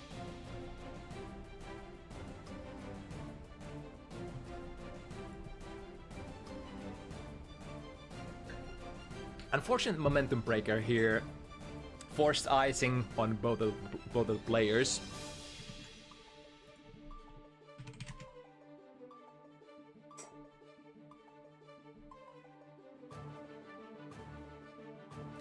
But we are gonna pick up from where we left, so that means Blonejerker is gonna have 4 points versus Poke's 3. And I think Poke has been, you know, Poke has been down, but the latest news in this matchup is that Poke was able to break from the double, whatchamacallit, Poke had like a couple of games of a loss streak, but was able to break it and bring it 4-3 now here. Perfectly placed. Oh, but the active frames! I think this is the first time that Blown actually misses the timing on the close slash punish against the reversal super. No cancel here, respecting the DP potentially. And that, however, that allows Blown to press his own buttons. Low slash combos into Elkan, and then, ooh, but we didn't have the stamina, so wasn't able to Kara cancel into the super. Remember, you have to have, like, even though the Kara cancel into Tyrant Barrel for Sin does not cost stamina, but you still do have to have 1 stamina in your bar to be able to Kara cancel. The double backdash, taking Poke away from the throw range. Combo drop is gonna be a problem. No problems here, because we have enough meter to throw on the problem, and Blown was so close to getting 50 of their own, but not quite. Would have probably sunk it into YRC as soon as possible. Nice catch on the backdash to S starter. Decent damage. We were talking about the steady starters of... Oh, I love that! Into Kara RTL, because this is mid-screen. There is no reason to go into a TB. Go into RTL instead and break the wall. And the super. Ooh, missed it! Oh, I think... Yeah. I think missed the Kara cancel and got a Gazelle there instead, but no worries. Still plus enough after that drop. Ooh, interesting. I think because Blown got an instant block there, would have actually been able to get a clean 2k 2D punish or otherwise. Because the problem with punishing... Ooh, here we go. No big current combo this time either. YRC get plus 10, but then no follow through. And Poke pushing it towards the corner, was not able to see the startup frames of that DP. Neither was I. It must have been like literally the first startup frame, so not animating quite yet. 2P check into successful combo into 6 heavy, into back into the next stream. There we go. Break the wall. Poke only deflect shield available. Backdash almost Sin, not caring at all. That close slash from Sin reaches very far horizontally, and a lot of really good cancels there as well. But I think that might actually kill, even though this is the... No, not quite. This is literally like the lowest hitting super in the game. absolute kittens for damage for a character who otherwise deals so much. Damn.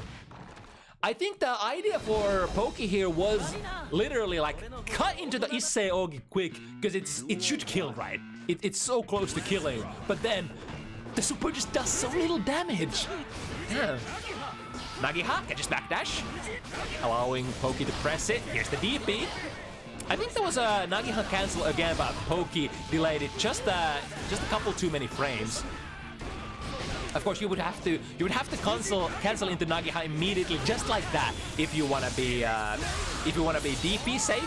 But then on block, it allows Sin to get a 2k punish, which goes into stuff like 2k 6p, even if you're too far away to get a 2d.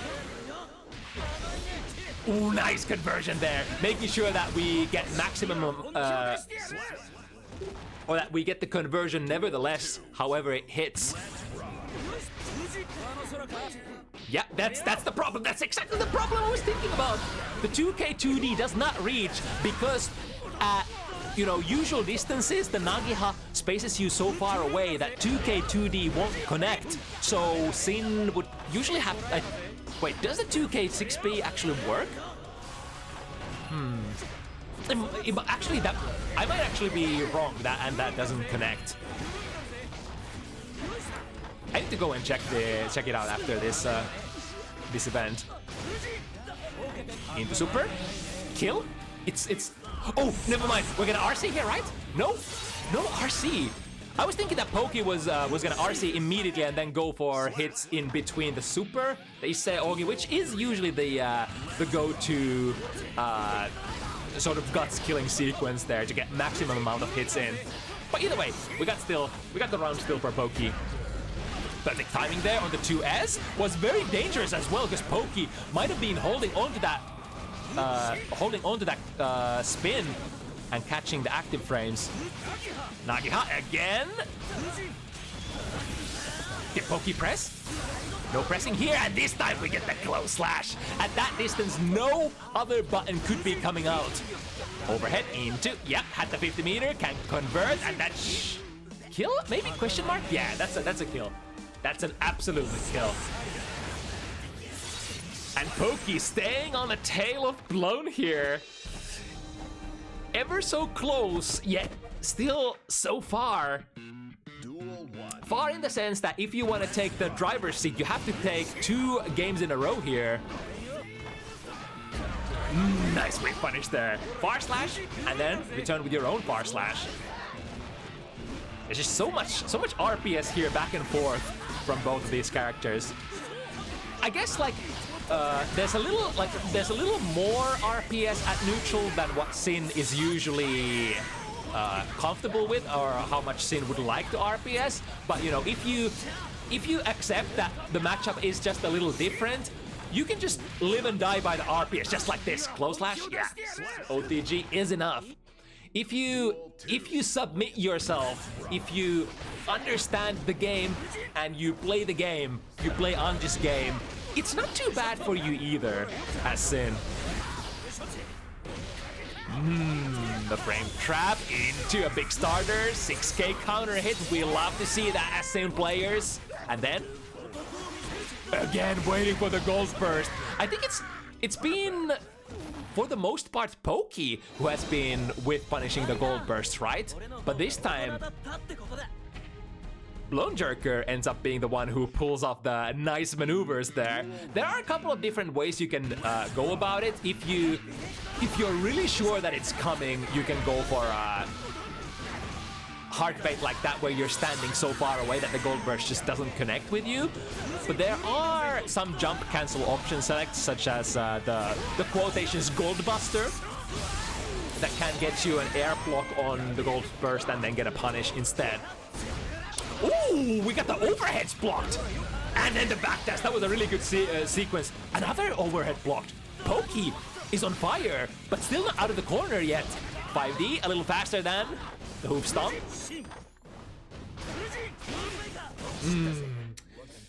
Was a lot of good work there defensively for Poki. The downside, or the tragedy, was that Poki was just so low life that even if he manages to defend properly, it was such a small likelihood that we're ever gonna steal that round back. 2P, ooh, going into the combo, close slash, yep.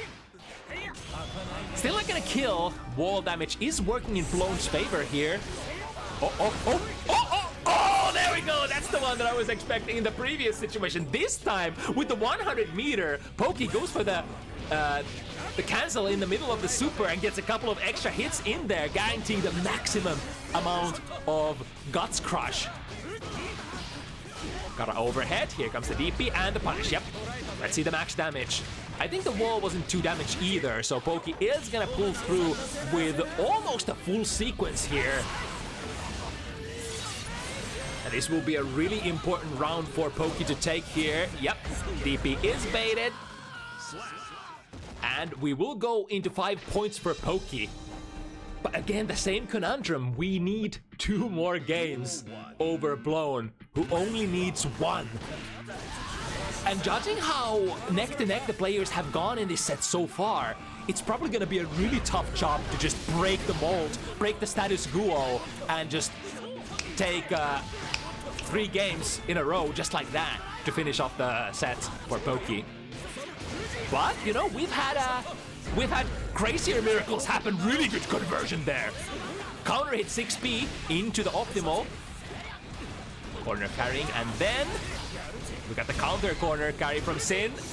Ah, the deflect shield. I think the deflect shield was at the perfect point as well, making Blown completely with the second hit of the heavy button. But the timing of the whiff punish there didn't quite align. It's a really hard situation that if you haven't tried that out in training mode, it can be hard to hit. Now, bar slash, very good starter here for the round for Poke. Maximum cash out as well. So we didn't have the 50 meter yet. Blown fights back to the other side. Oh! Poke is 100. Oh, the butterfly! The butterfly is actually gonna cut the situation. Poke would have probably had a successful killing combo there with that 100 meter otherwise. Sees the spin, gets the throw. This time no close slashes overhead. My beloved once again, hoop stomp. The one and only. Would it end with a hoop stomp? Sees what Poke is doing. No gold burst this time. Nice timing. Gold burst comes online with the use of the... Oh! Close slash, there we go. No far slashes this time. At that distance, hits cleanly so that we end up at a close enough distance to get the most comfortable punish. Poke somehow still alive, hanging onto this set by a thread. There we go. Normal hit. Nagiha pops the opponent super high up. Searching the plus frames. But at this spacing, it's a little hard. Even if you get the opponent to... There we go. Even if you get the opponent to block the Shin fan in that sort of a distance, it's probably a little hard to utilize the plus frames. That doesn't kill, yeah?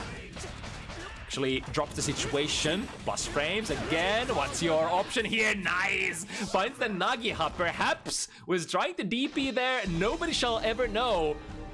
But what we do know at this very moment is that our fighters, once again, just like the previous set, are at a 6-6 situation. Poke gets a really nice start, forcing Blown to spend that burst very early into this last game here. No take-backsies. Game number, do I do math? 13. That's the magic number. Close slash, yep. We go into another close slash, frame trap, or a throw, usually. From downtown. Oh, there we go. Air backdash jump heavy. Gets a counter hit, which converts into a nifty little combo. Now, Blown chooses to go forward.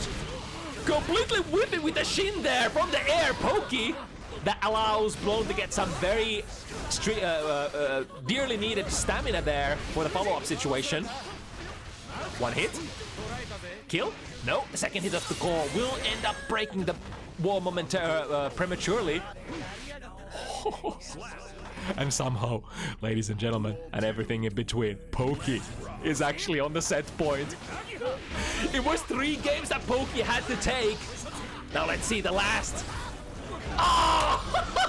No, but no follow through. Was reading for the burst, but Poke didn't hit it. Poke doesn't have to hit it. Poke can hold onto the burst here because he's still sitting on a 1-round lead. Backdash. out of the Shin plus frames. 5 heavy. Poke is trying to FD. FD is blown far enough away to press 2P afterwards. Here's the DP. Close last, the delay 2S finds the frame trap. It still could be anybody's game. This is a good hit for Poke. Goes for a backdash BRC overhead mix-up. Blown is like, no worries. I've seen this before, however. We have indeed seen this before. Big combo damage coming in from Poke. Can finish it. I think that's kill. That kills. That kills, right? Poke, comeback from being 2 games down. Poke somehow fights back and makes the dream a reality. We were talking about hard to do things, but Poke is like, nah, dog. The hell are you talking about? I've made these comebacks during my Strive career over and over again. I know this matchup. I'm him. So let me spin to win. God, what a comeback at the very last moment for Poke. That's some good shit right there.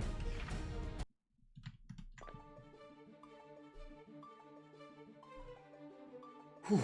And yeah, I really loved the dynamic. Being a Sin player myself, really loved the actually we don't have a card for this one, because this was the one that we chose to play on a short notice. So this one would be the matchup number 5.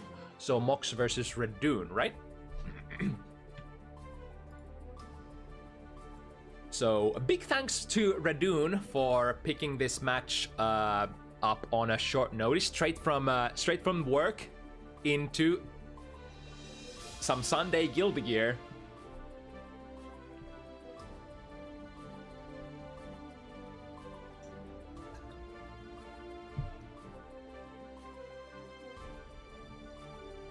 So Baiken versus Leo, two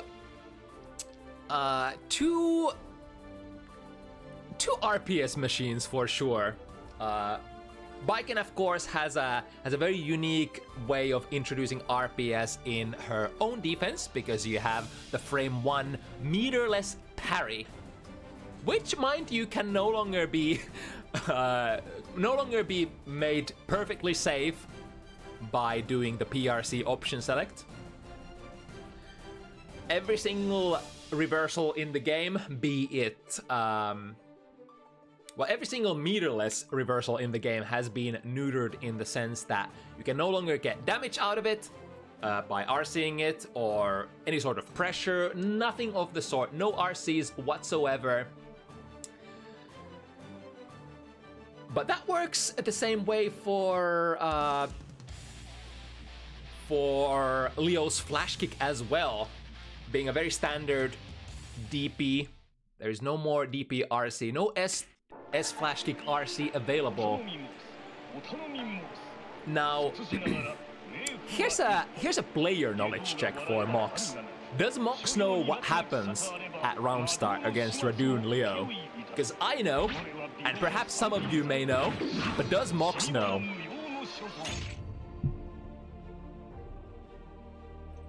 It is that one freebie that Radune is willing to give you if you are in the know.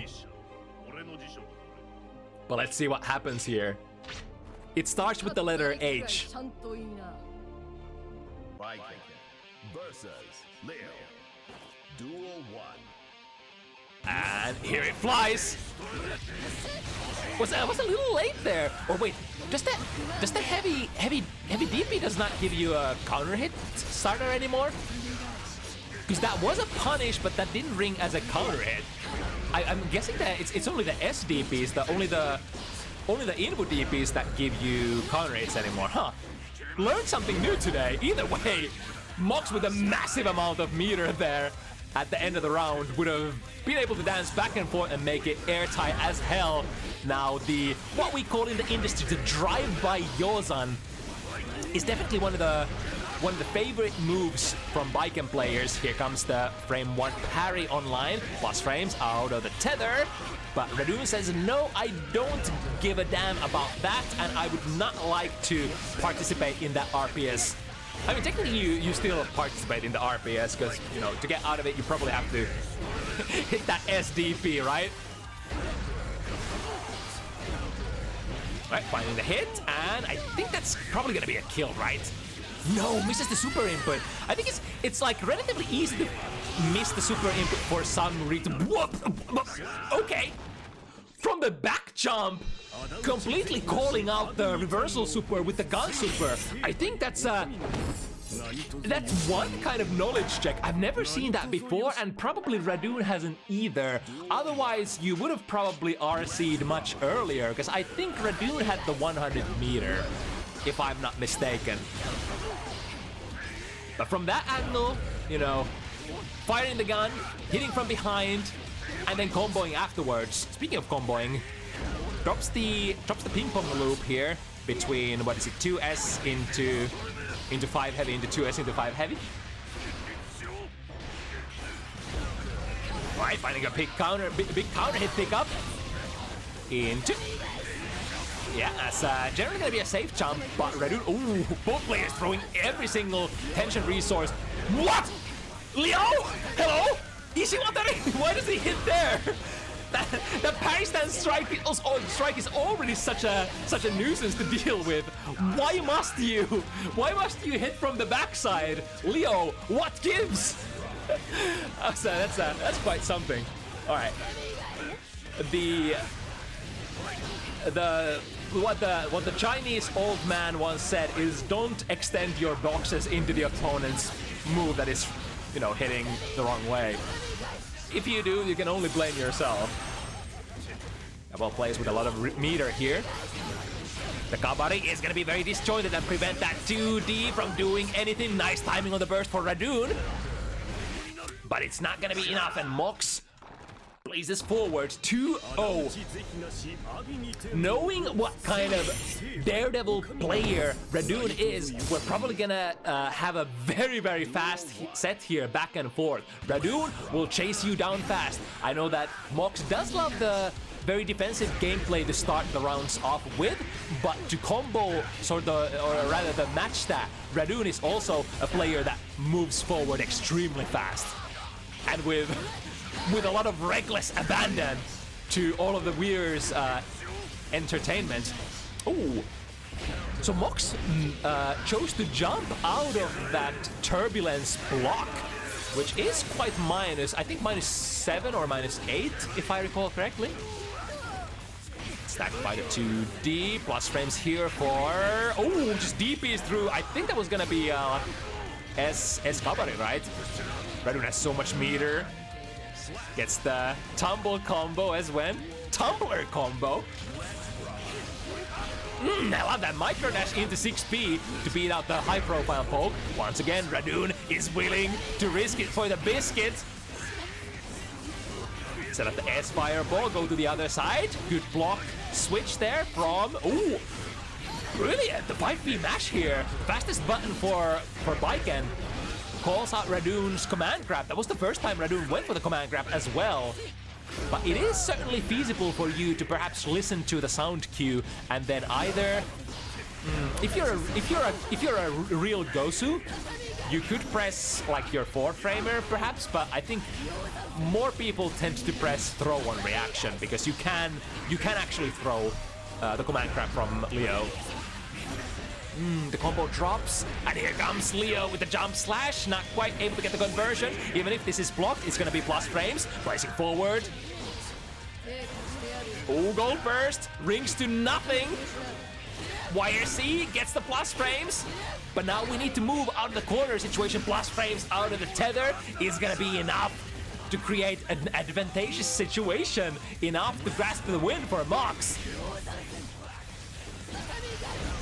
Oh, there we go, the too heavy. Too heavy is such a nice button. Even though it has a little bit of a startup, it moves you forward very aggressively, which those are kind of like the two features that you absolutely want against Leo's parry stance. Something that reaches far away and something that hits low. Plus frames, it's straight into Yosan. That was dirty. On the landing as well. Wait, did Radune even land out of that? God, it went by so fast, but if that was perfectly timed on the landing frame of Radune's, that was chef kiss. I think you do get to recover out of that gunshot from that range before you touch the ground though, so it's probably feasible that Radune just didn't have the block queued up there. Maybe? I'm not sure. Now these are the amazing situations that you don't often tend to see. Oh, the G6 Heavy doesn't deal enough damage this time. DP through the Escapari. Yep. Oh, who would win here? This is very delayed. And the Jump D actually wins the first hit from what's it called? Tenshin. What's the real name of that super? Tsurane Sansu Watashi. Actually being too fast to whip, and the transition from the first hit to the second hit actually gets interrupted by the Jump D from Leo. Jump out. Radune on the chase. Gotta be very careful. Canceling out the parry stance after seeing the previous interaction. Knows that Mox is fully capable of perhaps going for the 2 heavy as an RPS option against that parry stance at will. And the tricky thing is, like, the further you are, the easier it is to react to you, rather for you to react to it as the Leo player. Because if you see that your opponent starts something from like half screen, full screen away, then you could perhaps let the button go and let the parry stance strike rock, right? Which is usually going to be the counter play against opponents who want to go low against you. They would have to get like relatively close first. Alright, speaking of letting go of that parry stance. No reaction there. Going through with the little shenanigans. Oh, I love that, Radune. First going forward, then taking a back step is like, alright, come for it. Come at me. Press 2 heavy, I dare you. I double dare you. I got the footsies. In fact, it's the footsies mannen, like inte, as we say in the Nordic countries.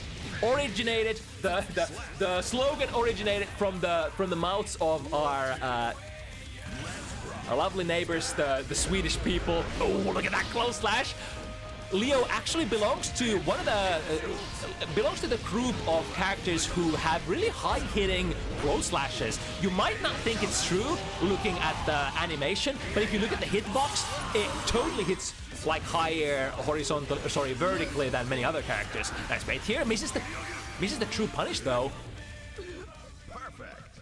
But with the OG fundamentals, the old guard Guilty Gear player Radune finding the air throw, the boomer mechanic that many newer Strive players choosing to understandably sometimes ignore. I think it's because Strive gives you so many alternative options now to air throws. Because like air throws for one are slower and air to airs are, ooh, how that thought. We get a big punish here. Skip into I think it was a reset on the S cover and then gets another hit. But yeah, because Guilty Gear Strive gives you so many nice air-to-air options in terms of risk reward, many players just don't like to go for the air throw too much. To the other side, yeah, we're holding on to the up back. Radune comes down with the jump slash. Oh my god, and immediately cancels the landing frames of the jump D into SDP, and that is possible. Usually if you land from a strike, you can't hit anything. You go into landing recovery. However, some jump Ds, such as like Sin jump D, Leo jump D, and probably a couple of others, can be instantly special cancelled upon landing. Which means you can land and go into SDP. Good 6P. Gonna get the full sequence. I think because the 6P is a little gravity scaled here, Radune chose to skip into the super a little earlier. Finds the cross up. Yeah, last chance for Mox to burst out here. But now, what can we do with this massive life disadvantage? Not much. Playing the situation, setting the heavy fireball and then air dashing forward with the jump slash, very much akin to our friend Gold Louis Dickinson does it with the drone and then using jump slash of their own. What is this, Samurai Showdown? It was spaced enough so that the disjoint of the Kabari won't give a damn about the SDP of Radune's in this situation. Right, what's the mix-up? Overhead into overhead. And then Radune doesn't have the strategical 50 meter yet. Does have it now though. But the plus 10, how fast is actually Yozan on startup, theoretically? It is lower than 10 frames, right? So you can't play that overhead airtight after YRC. It is still a very nice option though. Right, to the other side. Are we dancing? We're definitely dancing! Perhaps with the stars. Immediate burst after that YRC. Radune doesn't want to be locked down. Radune wants to play! Overhead, however, yeah. It's, I think that was an almost airtight sequence, or perhaps even a completely airtight sequence that Mox was able to play there. At least after the safe jump tatami hits there on the Oki. Then you kind of just have to block either the 2D or the TK Yozan, which is the overhead option. Even though Mox was able to get the jump out of there, Radune ready with the anti-air options. A straight bar slash again.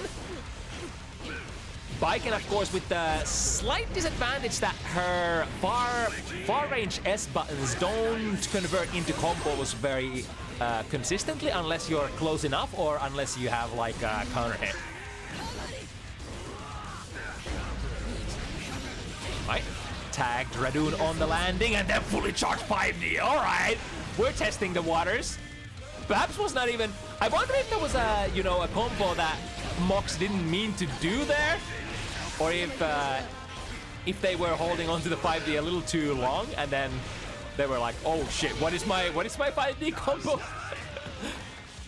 It's very common actually, because like some people don't learn their 5D combos because it's like not the most relevant thing that happens in Guilty Gear Strive at higher level. Command grab hits. First off the set, into an overhead. Yep, it's just guess for your life kind of situation against against Leo. Ooh, far slash working as a makeshift anti-air here. Radune not giving it up though. The combo into turbulence does drop. And Mox choosing to keep the burst till the next round. Very safe decision here, like it very much. Tatami trying to invite Radune onto that Tatami trajectory. However, Radune bobbing and weaving, approaching from angles that, but not that time. Good timing on the burst, immediately into the one first frame parry. Good spacing there, frame trapping with the Tatami. For the backdash, I'm getting a clean combo out of the far slash hit. In the follow-up situation, Mox does come out of that victorious. Now Mox has a lot of wind under the sails here. Radune is at a definite disadvantage in terms of the score. But if there's something that Radune Leo has, it is heart. And he is a player who's never going to give up. He enjoys this. He's in the octagon or the cage or whatever you want to call it, to brawl, just to have fun. Win it or lose it. You're never gonna be able to persuade Radune to not play his game. As you can see here, through the wall, frame 1 parry is an option. Although the delayed cross-up would probably call it out, right? There we go, close enough to DP through the S Kabari this time. Ooh, and doubling up, is that enough? That should be enough with the super. Yes, indeed. Forcing a wall break.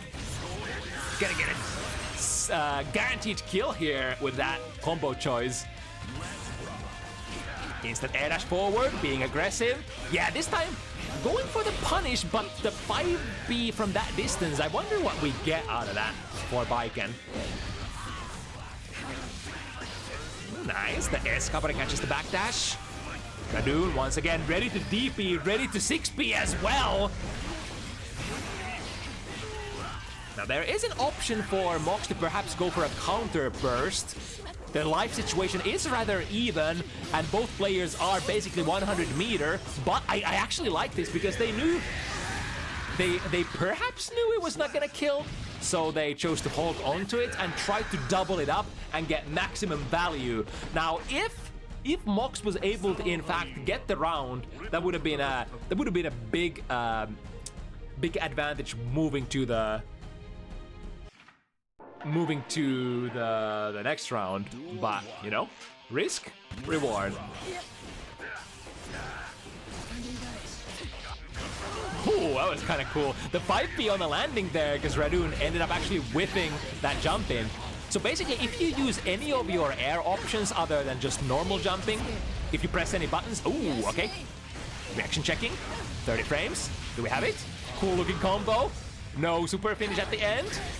DP is close enough to cancel the Escabari, but this is a tall mountain to climb. Straight from Super Mario 64. That's gonna whiff, right? No, still gonna take it on block. Radune somehow, even though taking a small hit there in the between, gonna carry it to the... Oh no, that was an unfortunate combo routing error. Bouncing Mox to the wrong side, quotation. And now Mox is on their first set point. Nice timing there on the button for Mox. Able to go between the button into a very delayed turbulence. Good trade there. Perhaps in Radune's favor, because the prey is being pushed towards the corner, and that's a big hit. We go into the B&B combo. Get super cancel. And what now? Radune has to play it pretty tight. The opponent does have a lot of resources. YRC put them in the corner with the -10. Ooh, the frame trap from too heavy finds its mark. Is that a kill? That's not gonna be killed quite yet. But the other side, wrong side, or perhaps the right side. Radune ends up pressing a button, but it goes into the wrong direction. I think, if I saw right. Crossing to the other side, I think because, I wonder if it was because you didn't have a safe jump there, or maybe Mox missed the input on Yozan? Who knows what happened, but ends up working for Mox successfully, closing out this round, or rather this set 7-3. But once again, big thanks to Radune for taking this match on a short notice and letting Mox have an opponent.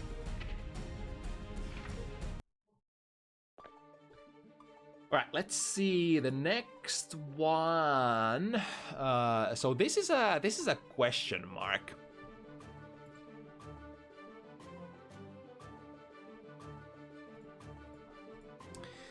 So I think we do have Orin, but thus far I think we haven't had a response from Spike. Let me do a little bit of TOing.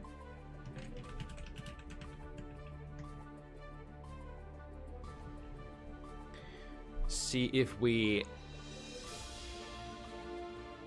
can manifest a connection, or rather can, what's the better word? Can establish a connection with Spike. Otherwise, if not, we can still we still have one more pair after this, which would be the Argalia versus Hollow match, which was also requested to be delayed as much as possible.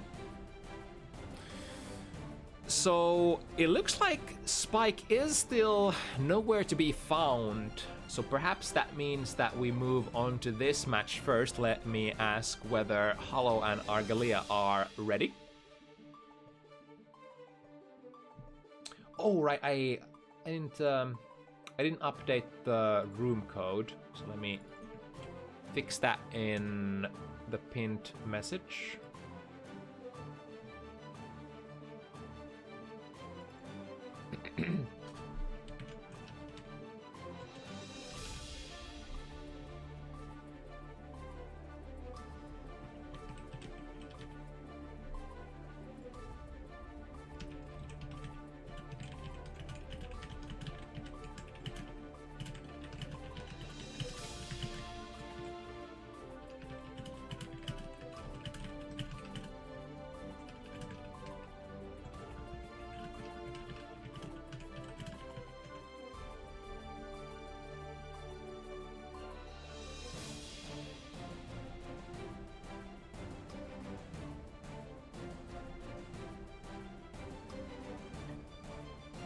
Alright, we got Argalia.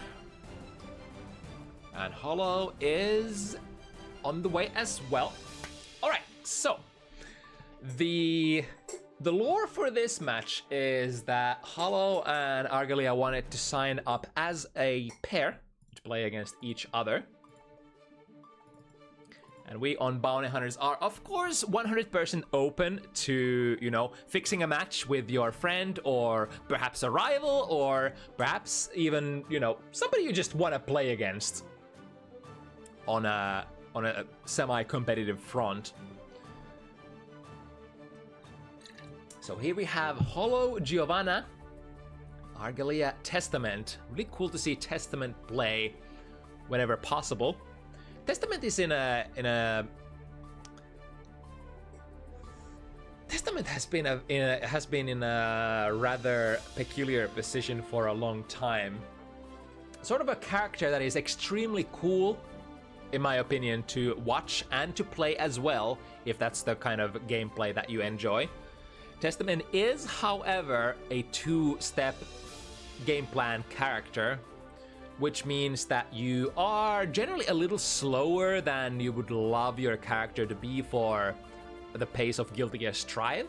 So I think the sort of the meta game of Strive does not fully support Testament as like a tier S character, but perhaps, you know, who is to say that we are not going to see changes to that in the future. And of course, extremely skilled Testament players can and will make it work as well. The balance of Guilty Gear Strive is, of course, very even compared to many other fighting games that we've seen in the past. And pretty much any character, even the weakest character, whatever that might be in your own head. I think currently a lot of players put Zato in the bottom tier and perhaps like Baiken in the bottom tier. No matter what character you play, you can make it work. You can win tournaments. That's the kind of competitive front that we are running at the moment in this game.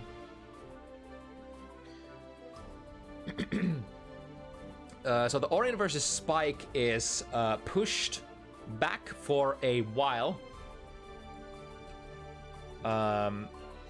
Because we couldn't reach Spike at the moment. We have to move on to the next game. That will give Spike a little bit of extra time to show up. But if not, then that match has to be skipped, unfortunately. But for now, we're gonna play the Hollow versus Argalia, and then afterwards, we're gonna see if we can if we've managed to reach Spike during that, and then go from there. So technically, this would be the 5th match of the evening, and we have one more match in the back burner potentially. Sorry about all the Orin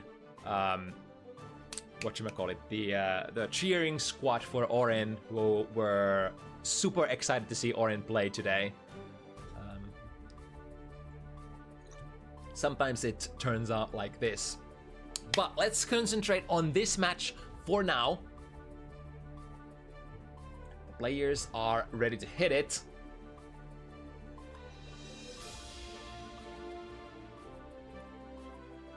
Testament is a character that thrives at neutral. You have some of the best, if not the best, fireballs in the game. I think it's fair to say that Testament has pretty much the best fireballs in the game. It's like a fireball that has a strike before manifesting the fireball. You have a couple of different options how you follow up that fireball. Even if you land it on block, you could, if you think the opponent is going to respect, send your bird, get massive advantage with the curse, or you could just throw another fireball. If they try to run under your bird, the second fireball is going to call them out. If you think they're going to go high, you could use this move, the Heavy Grave Reaper, which is directed upwards. Very nice combo starter, and if it's blocked, it's hella plus, and you can, go from there. Ooh, that was very cool, but Hollow not letting that slip to the other side. Oh, and the whip punish there on the 6P. Definitely something that, ooh, nice. We got Gara Heavy Reapers. The Dream. I guess the quotations, the hard execution stuff for this character. Definitely allows you to do extended pressure string, get some extra risk from your pressure strings, and, you know, just make sure that the opponent doesn't FD you out very easily if you basically perform your heavy, the up fireballs that are plus with a dash cancel Kara. Oh, the spiral arrow is gonna go over that too heavy. Teleport? Yeah, but that's gonna be minus Hollow. Completely on top of that teleport RPS for now. And again, I think I saw Hollow press a button, but this time it was a little late. Argalia able to get a 2P in there. What? The anti-air with spiral arrow, and then he bounces off the wall, giving Hollow a really nice looking combo. Wow. I think that's the first time I see that kind of a conversion. That was very, very cool. Definitely worthy of a round there. Yeah, sometimes it's like happy little accidents. I think no Geo player would, you know, wanna on the layer 1 go for an anti-air with the use of that spiral arrow, but I mean, if it happens and we take it. As we say in the industry, we take those.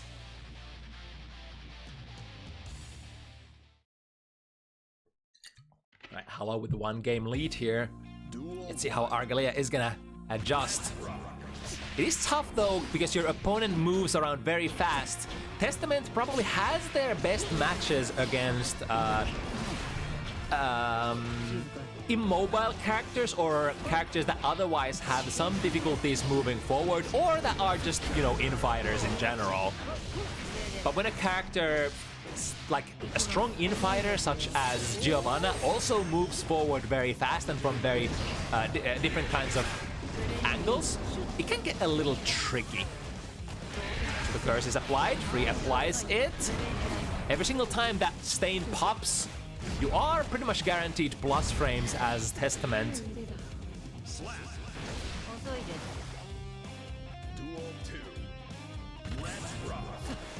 Taking the backdash, immediate into instant air dash, Hollow ready to anti-air.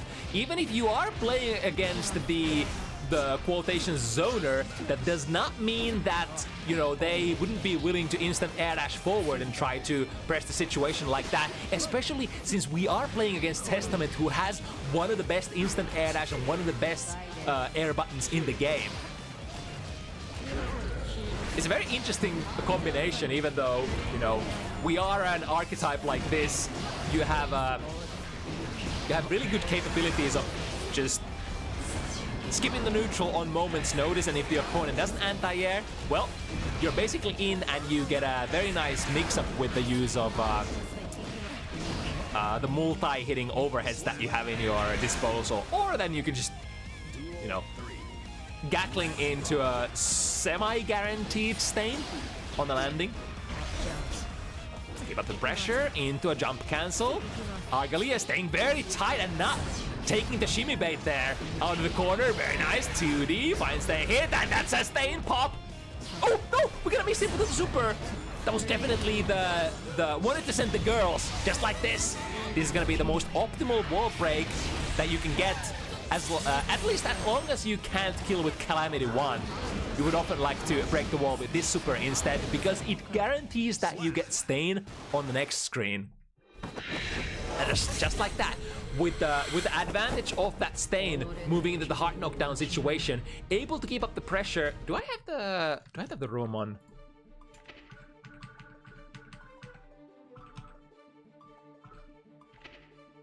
Do I have the room on? It is on rematch. Okay.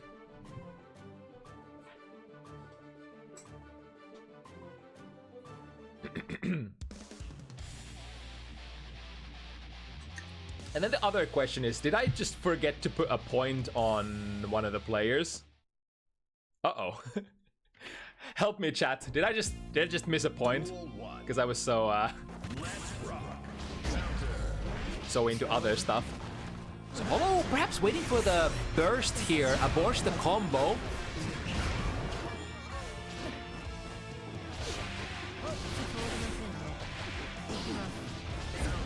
Ooh, big 5 heavy counter hit. That's definitely gonna go into a corner. That's gonna go into some of the newer fat hitting combos, guaranteeing Horo the wall stick, not the wall break with the super this time around. However, it's a very slow super, so guaranteeing basically the punish here. It's a very cool kind of a decision-making path for Giovanna. Even if you don't spend your meter aggressively, you can build up to that 100 meter, and if you get to that, ooh, it was on top of the RPS, but the timing on the air throw was a little off there. But yeah, if you can get to the full 100 meter on Giovanna, you activate the hidden, the passive install mode that lets you take less damage and do more damage yourself, and also allow your normals to do chip damage, I think. Or is it just the... I think it's all of her normals.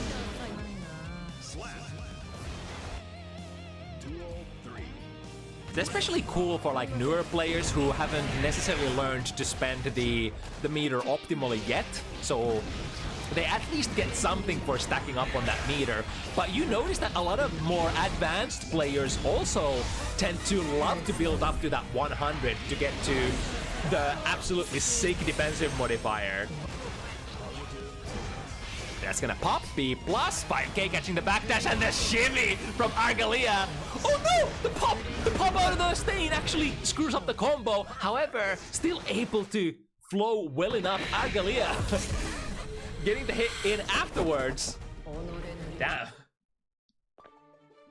It's probably one of the first times I've ever seen, even though I've played Testament myself for quite a bit in Season 2, I don't remember ever seeing a situation like that where the stain just pops after the burst. Very peculiar kind of a situation. Either way, Argalia with the 1-game lead here, 2-1, moving forward. Duel 1. Let's rock. Starting very safely here, backing off. Starting the zoning game. Ooh, but the bird. Bird always, like, without a specific input, is gonna sort of home onto the succubus mark, and if your opponent is moving at you with too much of momentum, they can sometimes go under your bird, which is obviously an issue. Here we go, call the girls. And potentially, I think this is low enough to get maybe a kill with an overhead. Checks with it. Hello, probably aware of the mix-up.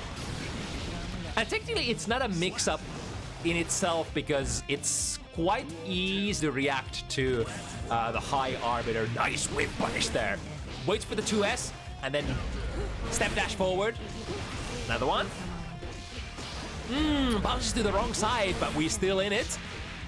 We can use Red Wireless on and carry you to the other side of the corner. This is very close to killing, right? Full super damage, not quite. Argalia somehow still alive, but with the usual instant air dash with the button into a throw, the fastest possible way to kill your air dash momentum. You can kind of do that with an FD as well, right?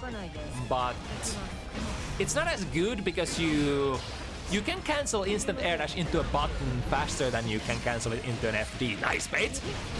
Could even be a kill. The wall damage is a little too much. Tried to go for an empowered spiral out of the brick. What? 2P anti-air. All right, we take that. Argalia, you goat. Have an option to teleport here, but instead comes down with a jump slash, defending their airspace. Oh, the teleport in place. Yeah, as we know, you don't always have to go for the teleport. You can also choose to teleport in place to go for that little bait. Just like that. Gonna be plus frames despite... Oh! Alright, scoring the plus frames on the way down, and then onto the other side we go. Not the most damaging situation when you go into that cross-up axe kick. But when if you have 50 meters to burn, certainly a thing. Or if you are very close to finishing your opponent, you could do a little drive-by, do a little cross-up action. and check if they're ready to switch their guard. There we go. Was hesitating for a moment because like Giovanna is so fast at moving forward that if you just go into the crow there, very nice, reacting to the teleport and catching Argalia with a counter hit. And of course with a whiff punish on that 6 heavy to the other side. Use the 50 meter. Is that gonna be a kill? I think so. If you don't stick at the wrong moment. Yeah, and the super, don't even need it. Very nice routing there for Hollow.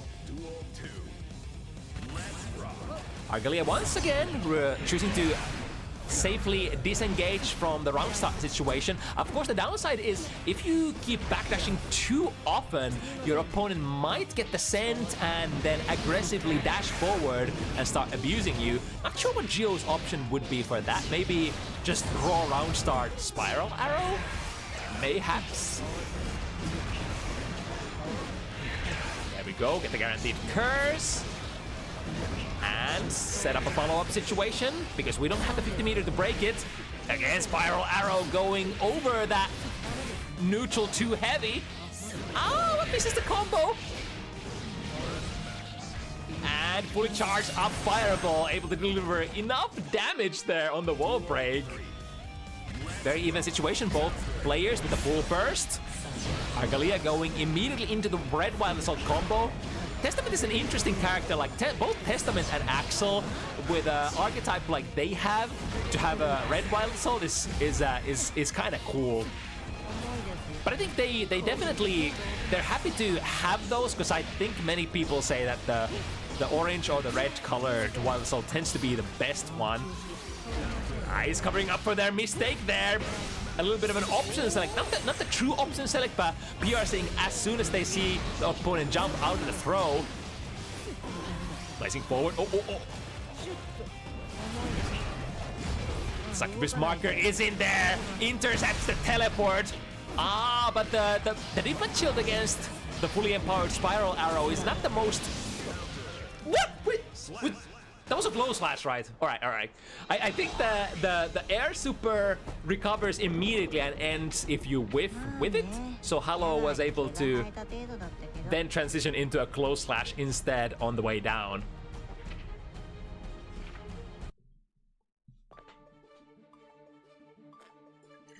And yeah, that did sideswap as well. So, not sure if Argalia was ready to block into the right direction either. Might have also been on a recovery, because like often when you are airborne with Testament, you kind of want to press your good buttons, because like you have jump slash from Testament is kind of nutty. And if that connects on block, you can go into jump D and then go into fireball and then, you know, produce infinite amount of plus frames, and it's all nice and cool.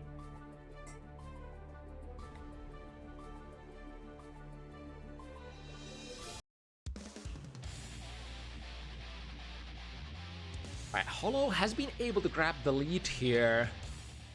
Argalia not too far behind though. Duel 1. Let's rock. Oh, again, there we go. It's such a tragedy. Every single time that Argalia chooses to strike at round start, Hollow is playing the whip punishment game and getting the hit in. Nice cancel into the super as well. I think they already had queued up the far slash multi-hit, so they kind of had to input the super during that the hit stop of the wall stick. Which is like very, very feasible to do, but some players, especially like lower level players, tend to miss that from time to time. Wow, that goes under? Alright, 2D from Giovanna.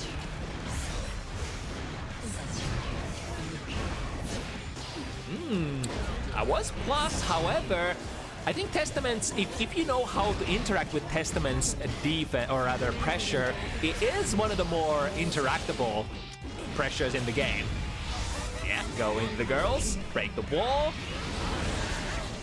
There is an option for reversal super here, which would beat, yeah, goes into the safe jump instead, because if you play Arbiter sign in this situation and the opponent goes for a reversal super, unless you have 50 meter yourself and you can cancel, you're kind of toast. And since Testament has I think has a very has a consistent safe jump even on the 9-framers, it's like kind of a no-brainer. Ooh, frame jump into the up dog, delayed enough, and then empower it up. Oh, that was so dirty. Fakes the overhead, cancels it, PRC into, or sorry, fast RC into a low instead, and then the throw. Damn, Hollow with the moves. And you might as well, when you are in that situation where kind of you're hunting for the last hit, you can't afford to go for those, like, atypical high-low mix-ups that require usually too much meter for the investment that it gets, but at the end of the rounds they become more and more sort of, whatchamacallit, they become a little bit more enticing to use because you don't need to deal too much damage on the opponent's life bar anymore. You don't have to account into the risk-reward calculation, like how much damage is my combo gonna do? Is it like worth the meter investment? Right, we got the soft knockdown, but with yeah, it's gonna pop. Obviously gonna see a burst. Ooh, I love that the setup there. Getting a perfect meaty setup, getting a curse and then into a low. I think you could probably play an overhead from there as well with a tap 5D, perhaps. Plus frames, check them with a far slash. Testament, of course. You know, being the premium zoner that they are, does have a very nice far-reaching far slash to combo with the rest of the kit. Is a far slash that does not lead into much though, unless the opponent is already cursed, just like this. We combo into the Sakubai, and then safe jump. I think it should be a safe jump. No! Is that not a safe jump? Or did Argalia mistime it? Have I been misinformed? Is that just not a safe jump? I think the reversal super, so the reversal super from Geo is... Is it 6+2? Let me check. Let me check this out. Nice shimmy though in the meanwhile.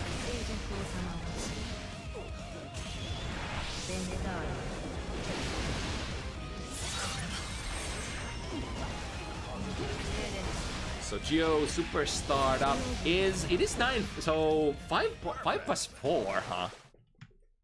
So it is a 9-framer.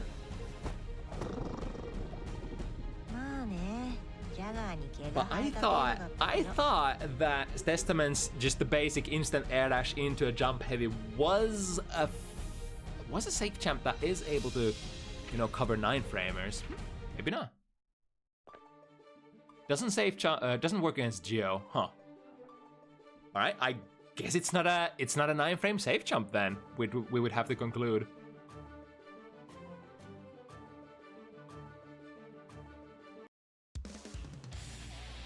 Yeah, I'm super interested why that actually is.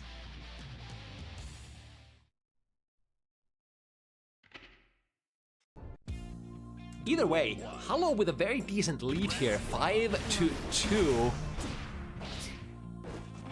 He's getting an interruption there with the 2B. Another wall bounce, won't be able to pick that up quite yet, but holding Argalia still in the corner.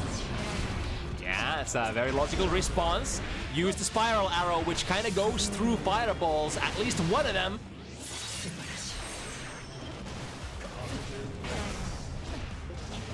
Shoot them out of the sky. FD looks good, able to push Hollow far enough away to make the 5 heavy whiff, but no response afterwards. It's kind of tricky, like you have to kind of know when you're FDing the opponent, you kind of have to know that they might have a chance of whiffing because you FD'd so many normals, and then you have to be ready to press your own normals, or rather, you can't react to that whiff, you kind of have to know it's gonna whiff and then just commit into it. Nice to the other side, pops the stain, reapply, Good RPS, Far Slash will be beaten every time by any character 6p. If you think the opponent is gonna swing that 6p, then you would have to use one of your low hitting moves such as like 2S or 2S or 2 heavy. Cold Burst, nice timing there. 6p into, not quite the clean hit out of a heavy Grave Reaper. And that means Hollow is gonna go up to 6 points here. We're gonna start approaching the dangerous territory.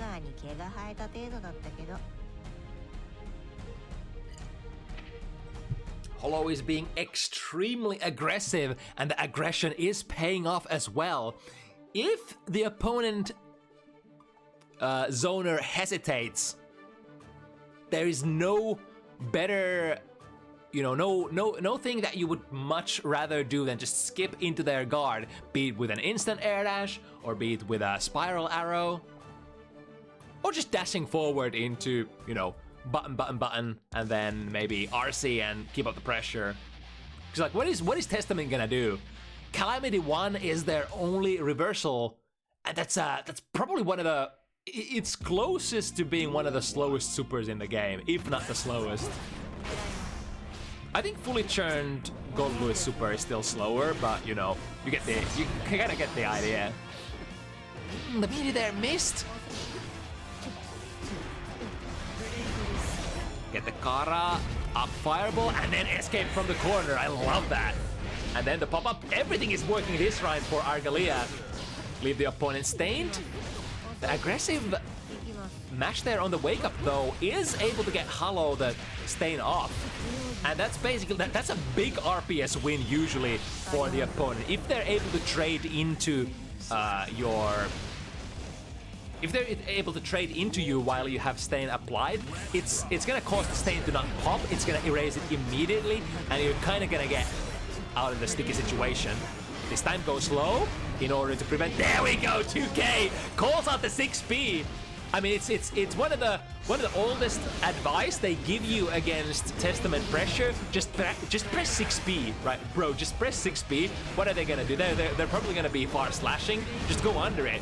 But then, if you're this close, Testament can afford to go to those lows, 2Ks, 2Ss, 2 heavies, maybe even. But now Argalia is fighting for dear life here. Hollow is kind of low on health, but the score and the round situation is favoring Hollow, and now is that a kill? Is that the end? Not quite yet, right? No, it is! Ah! That's it. Hollow has 6. Able to disassemble Argalia here in this set, 7-2. Exactly what the doctor ordered. Not letting the keep away go online, not letting, you know, not letting Argalia do the thing, not letting to do the thing that the Testament that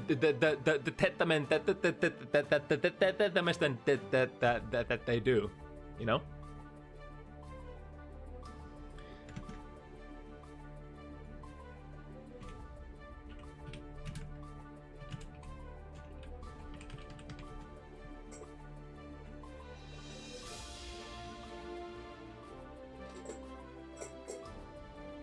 All right, I think the players didn't have the exact count, but I'm pretty sure that we arrived at 7 points for Hollow here. Oh, Argalia says it's 6-2, not 7-2? Possibly, I believe you.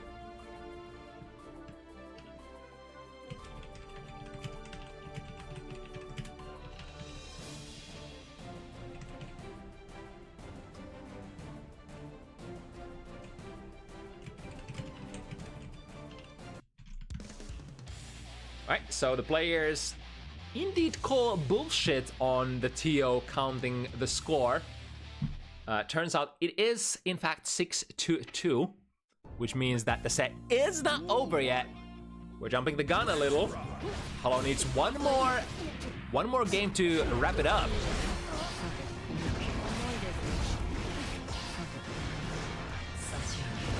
Fully charged the more you charge the up fireball, the more plus it's gonna be. Of course, or rather, if you reach the fully charged state, it's gonna be quite plus.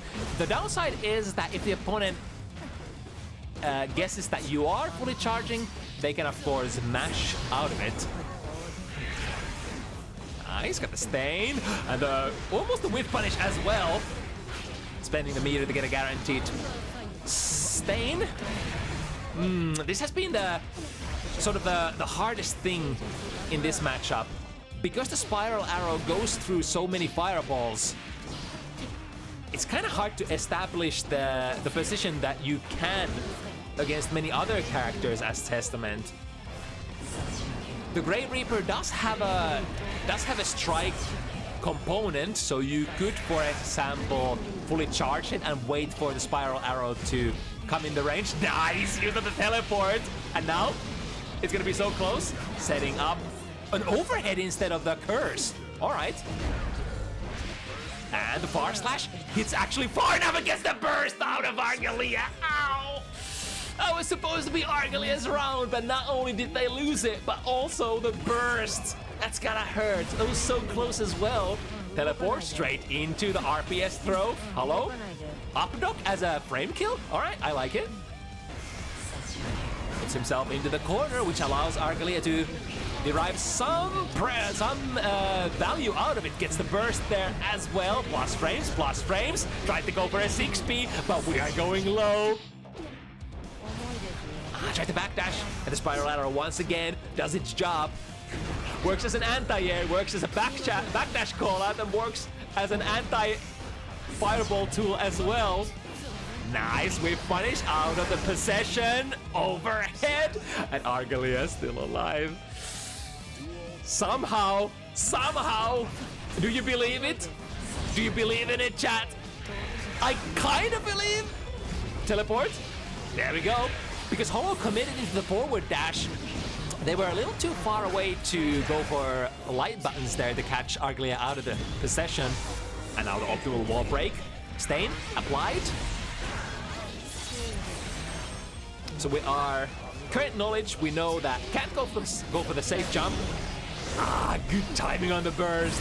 Waited exactly enough, but yeah, with the life advantage Argalia has. Surviving the fight for the set victory still. It is certainly not over, but it is gonna be so tricky. The RPS has to be perfect. Also, howdy raiders from the Dach side of things. Welcome. We are at the moment on... Well, we are in an interesting conundrum. We are either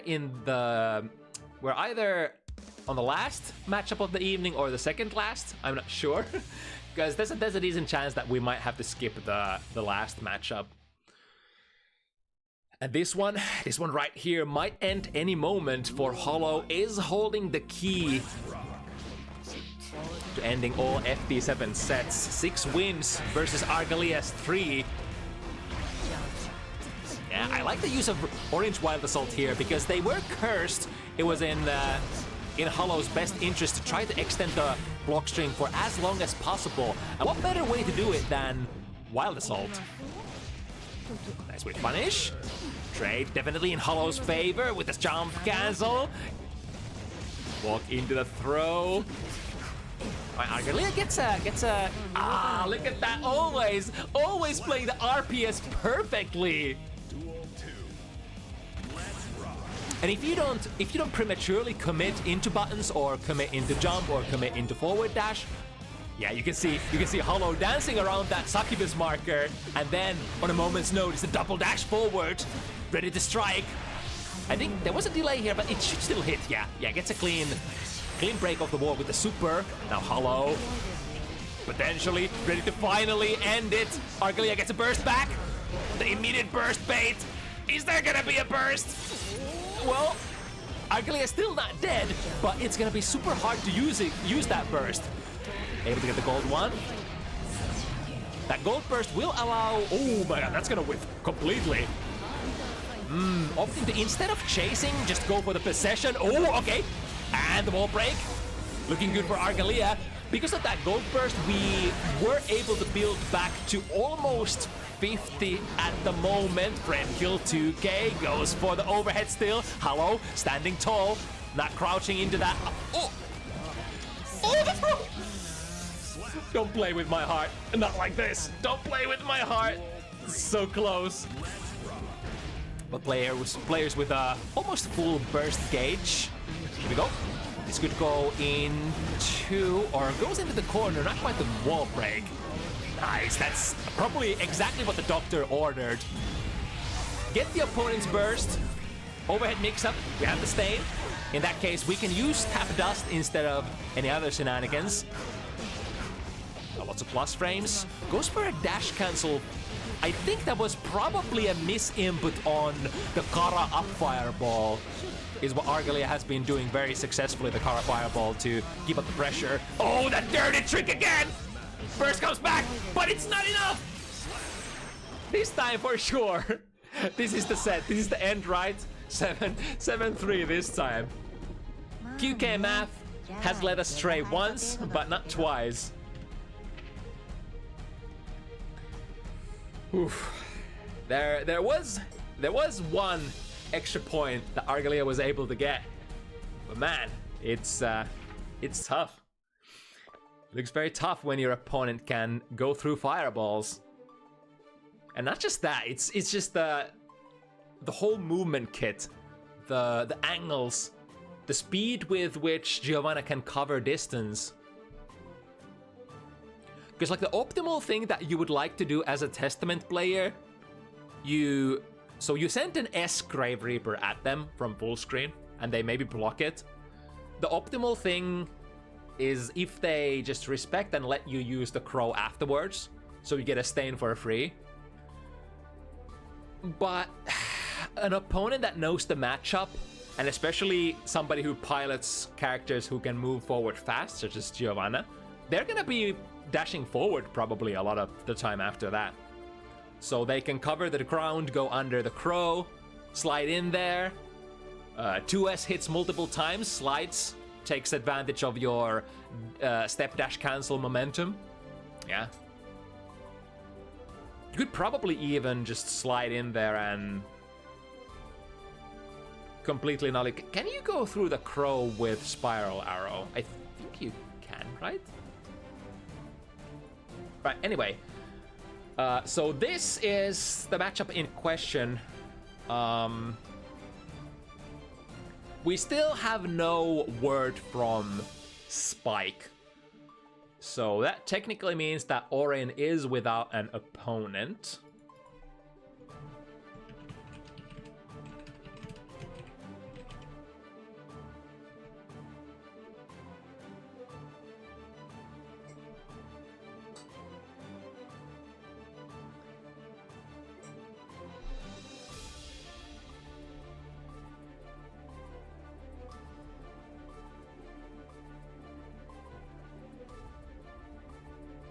Give me a moment. Doing a little bit of TO magic, seeing if we have other options at the moment.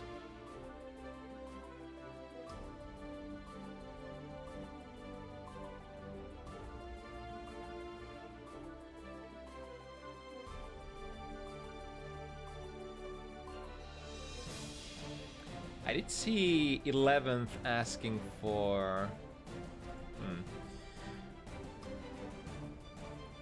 Because we have to take the skill tier into consideration as well, and at the moment it's like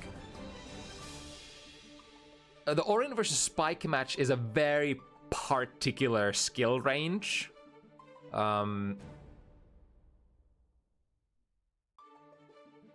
It's like there are very few players who play at like particular level where you could get like really good matches for players like Orin. So I think at this moment I'm kind of dry.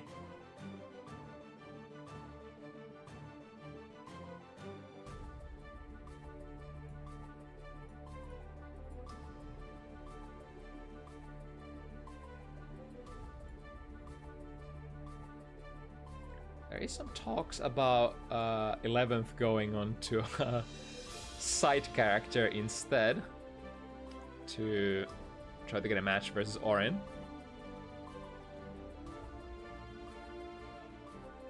It would be a Norwegian mirror match, as Orin is a representative of the Norwegian FGC.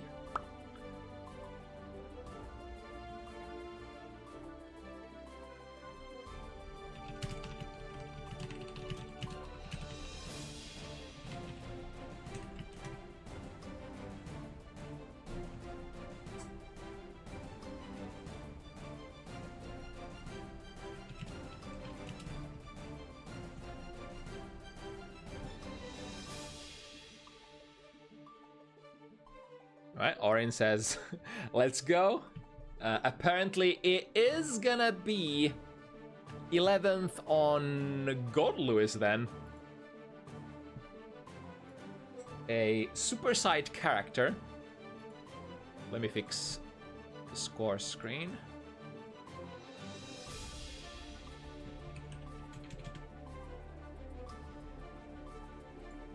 What's the name that 11th usually uses? Should have it on my thingy-magic. There we go. All right. I think in the end we might have a match then. So Goat Lewis versus Slayer. Two heavy hitters. Goat Lewis is, I think, and so we have to consider this is like a relatively rookie level gameplay. Rather low floor gameplay, low ranking gameplay, whatever you want to call it. In these kinds of situations, I think big bodies tend to be very good because they deliver lots of damage per hit. That kind of goes both ways. Slayer is technically considered a big body in terms of defensive modifier for sure. And Gold Lewis is of course just a de facto hard-hitting character. However, Gold Lewis generally relies on getting those combos into whatchamacallit, Behemoth Typhoon. Not only to get the maximum value from the combos, but also to set up the Oki afterwards, because you do have quite a lot of value in Goat Lewis's Oki. In fact, it's like, it doesn't even matter what you do on Oki too much. If you get in there, if you manage to make the opponent block stuff, you are kinda in your victory condition already in this on this character. And doubly so if you have 50 meters to spend and drift forward after your, pressure string ends into a Behemoth Typhoon. Alright, with a 2k. First from Orin.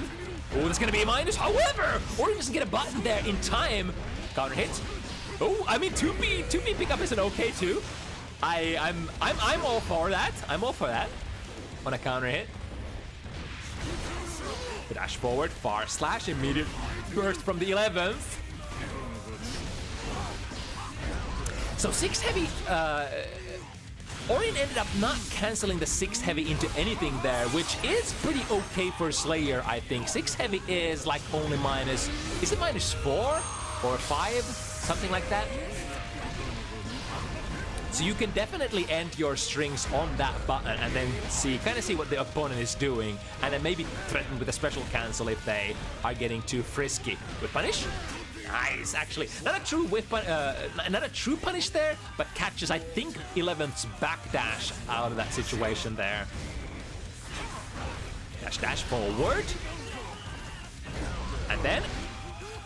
That was a very, very fast wall break. That was like what, close slash into one more button. It's kind of like, hold on, I still have couple more hits before the wall break. Ooh, but here comes, gets the burst bait as well. And a little too happy on the trigger finger. Of course, that 2 heavy into Last Horizon is one of the coolest hit confirms available in Guilty Gear Strive, if not for anything else that it's like it hits for so much damage.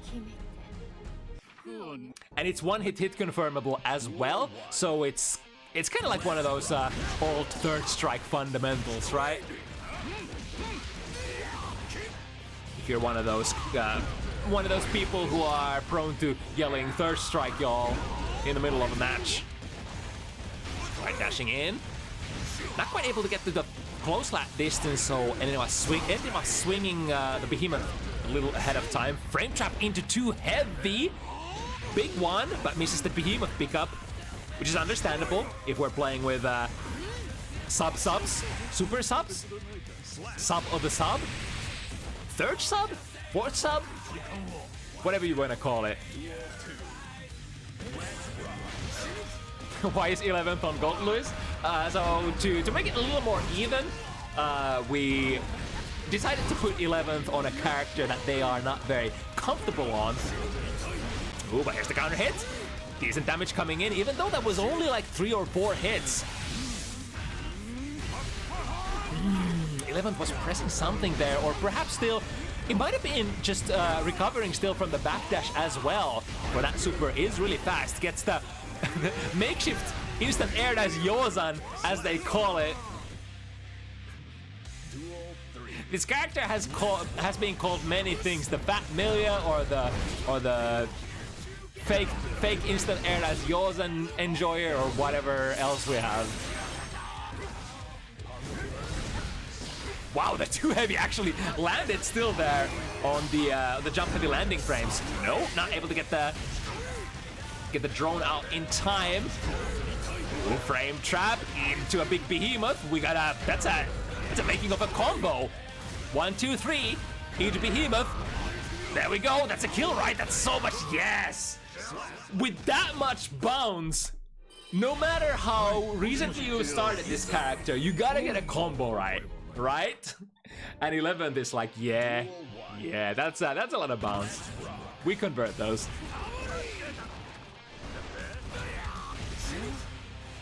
Really liking that frame trap string into 6 heavy.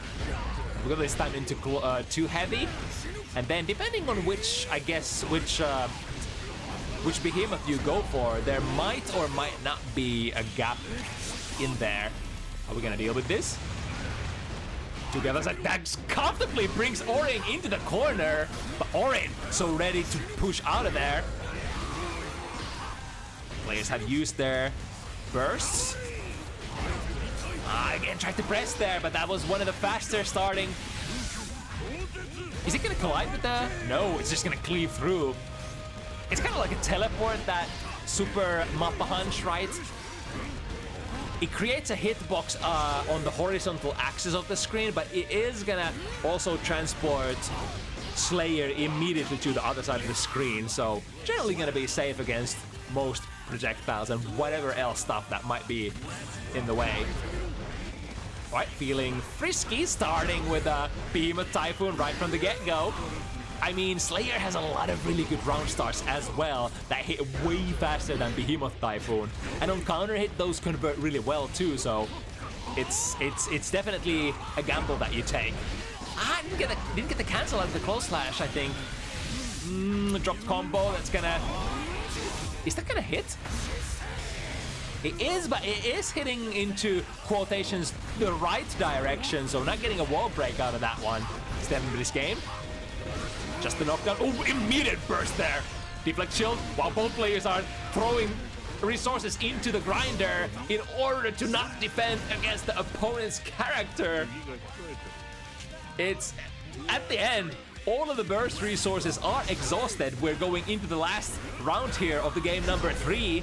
Frame trap into Behemoth Typhoon once again.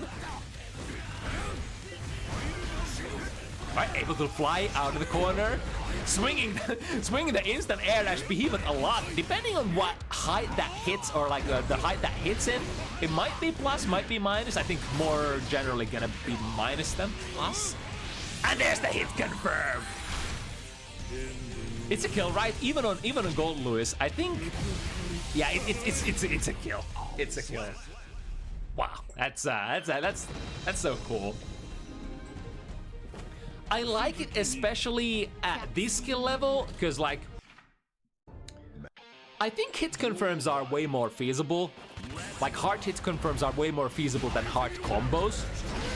So it might actually be a very relevant game plan for an aspiring Slayer player to just save up to that 100, save up to that 50, and just go a couple of hits into a super instead of having to worry about something like the pile bunker loops or what have you.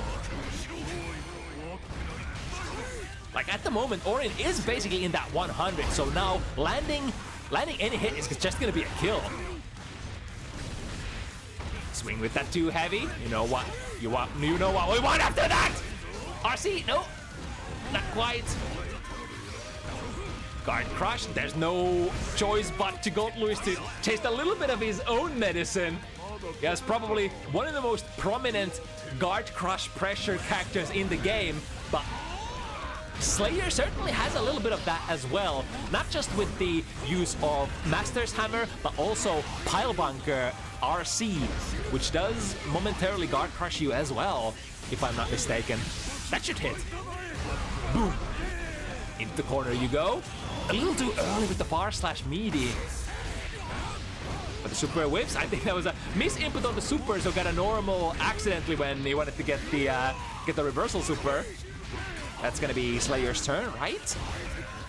And now 50 meter is ready to be used potentially by Orin. But the chip damage is piling up. There we go, exactly! You can go into super Mappahans instead out of one hit if you don't have the 100 to go into Last Horizon. I love it! I absolutely love it! Like, I play sub characters that I've never played before. If I pick up a sub character and I'm like, all right, I just wanna hit some buttons, I'm gonna figure out a good super to go with them and just play Street Fighter. There we go. Getting a hit confirmed. There is some amount of extra damage to be gotten from like those big counter hits, but you know, if you're not ready to hit confirm them perfectly, the counter hits that is, you can go into just Mappa Hunch. That's enough damage, right? One counter hit into Pile Bunker. Did I say Mappa? I meant Pile Bunker. One hit into Mappa or Pile Bunker, who cares? It's still gonna do pretty decent damage, right? Now Orin is definitely looking for that hit confirm. Not quite getting it. Has the meter to RC. Yep, keep up the pressure. 6 heavy as a preventative measure to try to keep 11th in the corner. Ooh. The deflect shield was used, so that's a resource that 11th is going to be missing here on the on the next round. But perhaps an okay loss, because we still procured that round. Ooh, look at that. The trade definitely in Gold Louis's favor until you kind of put yourself to the wrong side of things. A lot of straight hits, but which ones are going to be hit confirmed? This should beat the bar slash that I saw going active. Not quite the kill, but Orin still rocking with the 100. Press a button. Yeah, it's you're still gonna be very attentful or very vigilant for when the hit registers and when the hit doesn't. And the trigger finger, I understand the trigger finger is itching so much. You wanna have that hit confirmed. You wanna have that big damage coming in from the super. That looked like it was minus for 11th, but I mean, a wise man once said, you're only as minus as your opponent believes you to be. So technically, you do something minus on block, they don't press a button, why not continue your pressure? It is RPS with added knowledge checks and execution after all, these fighting games that we're playing here. Right, very nice conversion, and the wall break. It's gonna guarantee some really nice. Ooh, was that it was a forward dash, yeah. So gonna collide with the reversal super. Try to press it too heavy, no dice. The frame trap is tight enough. Alright, reversal super is gonna work out. Not a clean hit, but it's gonna push 11th very close to the corner. Where's the momentum of that jump? Was that a neutral jump? It kind of looked like a forward jump initially. There we go, and hit confirmed.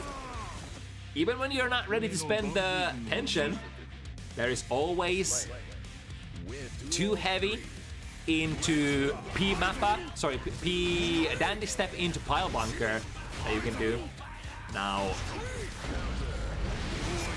11th serving some fishing rod on neutral, trying to go for a too heavy, but again 11th has had these very well spaced big frame traps.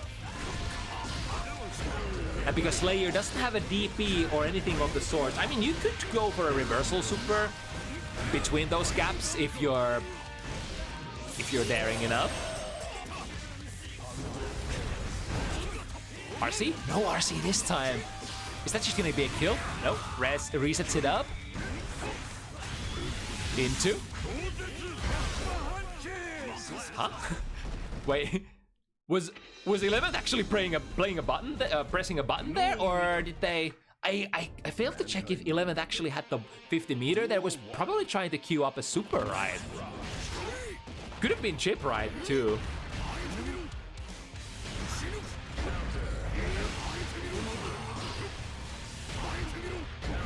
Alright, since that Behemoth Typhoon did connect airborne, it will give 11th plus frames. There we go, into the hit confirm again. 1-2. We still got a little bit to work towards. Oh, hello, was that a miss input? Very hard to punish because that does throw you quite far away. And there we go, that was so smart play. Such a smart play from 11th. Basically saying, you know, are you checking your life? Are you checking your resources? If you don't FD this minigun, you're gonna take too much chip damage to survive. And you know, Gold Blue is one of the better chip damage characters in the game in many different ways. Ah, jump the combo from the jump slash. 2K, preventing the opponent from dashing out of the corner for free. As the hit, we have a 2-hit hit confirm. We could potentially have a hit confirm into a super as well. That's it. Yeah, that's a clean one.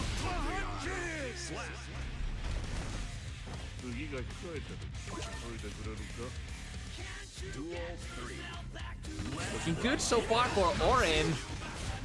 Getting another win would be big here. Able to run away with a lead of 3 games instead of 2 that Orin has been running with for now. Into the 50 meter. We have damage options available here. And maybe even more importantly, 11th is running out of that life resource. Drive-by Behemoth Typhoon. No matter how you look at it, that looks like a drive-by Yozan. Instant air as Yozan out of the corner. Player's missing. You know, Super Mappa Hunch could be a raw whiff punish as well if 11th keeps missing that Behemoth Typhoon at full screen. There we go, super! No super this time. Recovery? No! Because it starts so fast after, you know, after the... It's basically, I think it's, if I recall correctly, it is a +0 startup super after flash. It takes mad long time for it to start pre-flash, but then after flash, it just goes in. It just locked in immediately.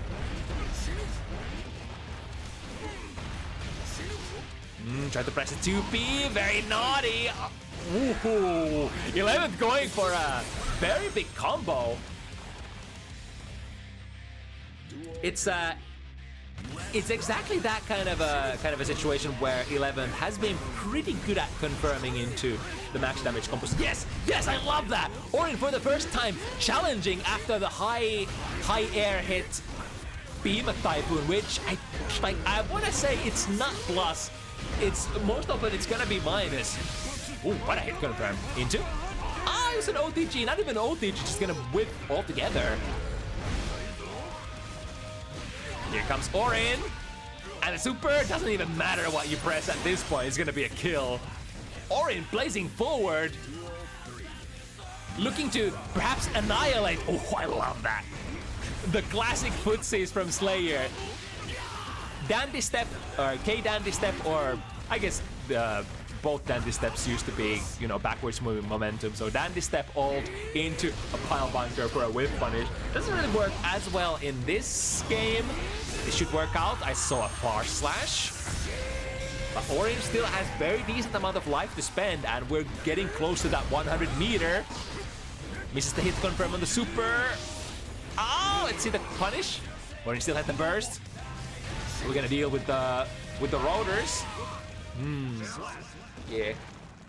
Tough spot, especially since you kind of got the hit comboing into the security drone, and then there were still a couple of extra hits on the security drone on the way out and converting them into a subsequent Oki.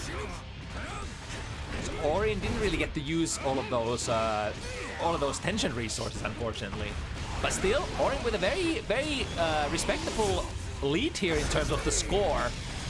Reversal works out for 11th. Close slash, very basic stuff. Trade, but definitely in 11th's favor in this life situation. This hits, right? There we go. This time it's gonna be a clean one. Or I mean, not necessarily a clean hit, but a clean conversion. There we go. Frame trapping into the B, Dandy into Bile Bunker. But the reversal supers, they've been working out pretty well. It is definitely an ability to sort of not understand, but like remember your opponent's reversal options or wake-up options in the heat of the moment. And observing how much meter do they have, if they have a reversal super, such as like Goat Lewis. Yeah, goes for it again. 11th might have actually found, yo, this works? I think this works. Yeah, in the corner. And then, no hit confirmed, but doesn't matter, question mark? Yeah, catches 11th on the landing frames there with the 2 heavy. Yeah, there we go. Yeah. Don't let the big man press those behemoth typhoons round start. They're very, very slow.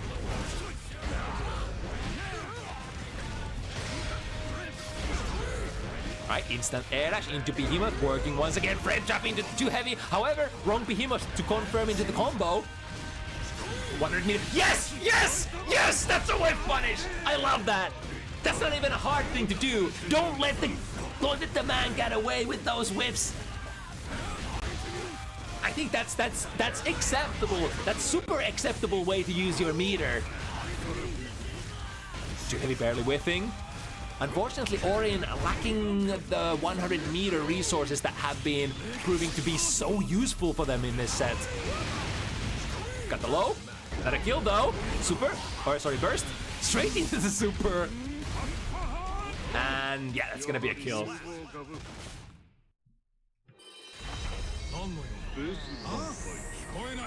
Yeah, speaking of which, Orin hasn't been using too much of the good old Master's Hammer. 6 heavy. The good old leg catching the opponent, trying to backwards jump, but reaching still. 2P too far away. Ooh, big frame trap into 6 heavy. First world problems. Too much bounce. Yeah, the reversal super is gonna work out once again. Not quite the kill. We only turned 1. And a miss on the hit confirm there. Should be a kill even with a throw. OTG? No OTG? We still alive? Somehow. But Eddie's... Oh, wait a minute. Orin! One more? Oh, there it is. Not dead yet. Never give up, even with 1 literal pixel left to spend. There we go, the round start. 6 heavies have been working out so well. Why is that working out? Is it because 11th is so insistent on jumping on the round start? And because Goat Lewis just can't get anywhere with that slow jump. I mean, he can use that offensively, of course, because it has such a, you know, fast jump arc, so that you come down really fast. Right, going over the 2 heavy. Counter hit, 1 more. Respect here. Hit confirmed, not quite. I'm just looking for... I'm respectfully looking for that 100-meter conversion into the horizon. And I think that should be enough even on Gold Louis. Yes, indeed. Look at that damage. It's definitely worth of the 100-meter that you spend. Another last horizon confirm, getting Orin in the game. Now 11th has their work cut out for them. 3 games is what we need for 11th. 1 game is gonna end it for Orin. Perhaps 100-meter away from sealing the deal at any given moment. I don't believe my eyes when I say that, you know, I never believed that watching, you know, rookie level Slayer play could be this exciting. It's when the meter hits there, you're just like, ooh, is he gonna get the hit confirmed? He's looking for it. He's always looking for it. But that trade is not gonna work out in Orin's favor, unfortunately. Again, with the round start, Behemoth Typhoon catches the slow startup option from Orin. Into the low. There we go, no cancel this time. So Orin gets the press buttons. 6 heavy misses the link.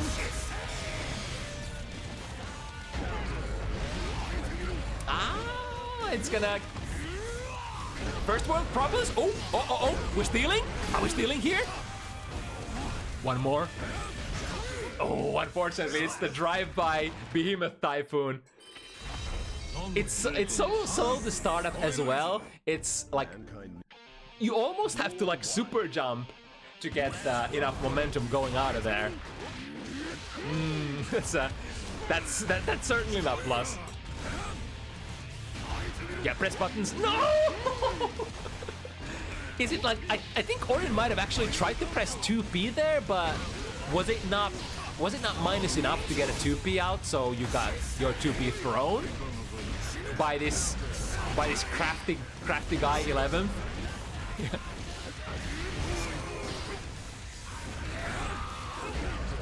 we go, jump slash, a little hard to convert. This might not... Oh, that was a super?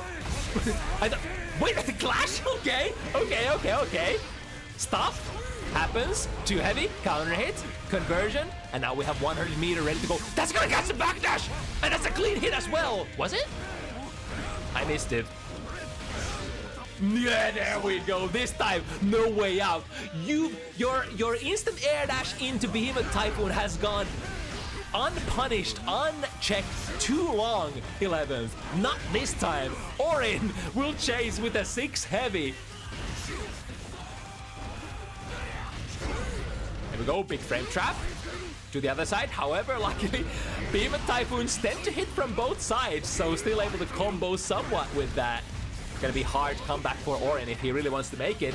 This is technically a set point position for Orin, but 0 life. Completely gonna whiff this one. But Big Man will have mobility problems and won't be able to punish that Super Mappa Hunch properly. Still a set point. Right, fully charged Wild Whistle misses the pickup though. There we go, clean conversion. P Mappa. Pile bunker. There we go, another one. And then Twitch catches? No, not even lands on block. So straight into the corner we have with Orin. 2P mash though works out. No! I think I saw 2S from Orin there after the instant air dash Behemoth. So Orin is probably not pressing the fastest button that they could after the jump in, which might be the problem. Yeah, that sweeper, that floor sweeper catches everything.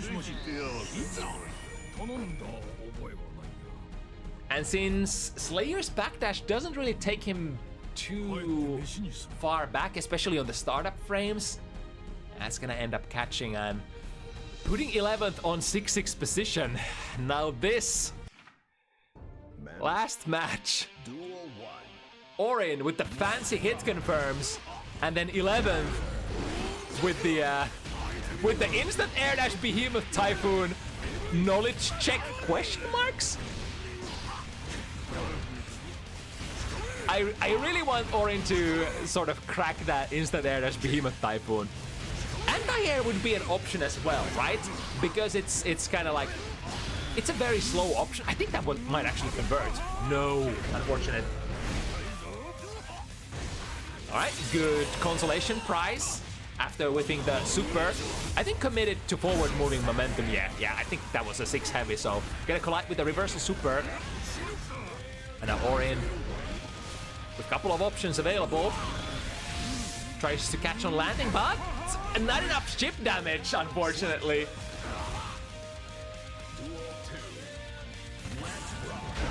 Set point 11th. My goodness, coming from a very difficult situation, being down 3 rounds at one point. But now Orin is definitely not done yet. One hit confirm. Is that it?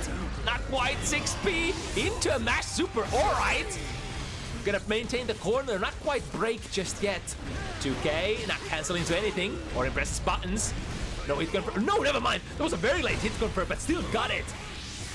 Miss on the air. Okay. Wait, was that last Horizon was a frame kill? Frame kill, guys. Chill. It was just a bait. Happy little accidents. And there will be no next rounds after this. This will be the absolute last one. Orin reaches full burst first. Uses it immediately. Trying to build to that ever so important, nice low crush there with that 2 heavy. Don't press that 2K, not allowed. All right, gets a little scrambly hit, and that's gonna convert. Would that kill? What was the starter? I think that kills. Chat, that kills, right? Ow! Ow! Orin just hit the nick of time, finishes the set with a hit confirm. One hit confirm into last Horizon. What a better way to end it. That's the Orin style. Orin du Ogi. Of course. There's no better way to go about it. And I love it so much. It's the best way to play. If you are at that skill level, then that's your most consistent way of scoring damage as well. I like the simplicity of Orin's game plan. It's either the one hit confirm into P Dandy Step and Pile Bunker, or when you have the meter, the couple of hits into either Super Mappa Hunch or Last Horizon. And you can have a very, very simple day one game plan without having to know much about your character. It's just about, you know, if you execute that game plan, that simple game plan successfully, you don't really need much. Like that's kind of enough. If you meet players of your skill level, that might be more. Yeah, like you might be doing more with those very simple things than what they are doing, because they're trying to do something very difficult and they're screwing up all the time. So if you're consistent with the simple stuff that you do, that's probably enough to win. That's the beauty of the sort of rookie level matches. It's who is the player who has optimized their plays better.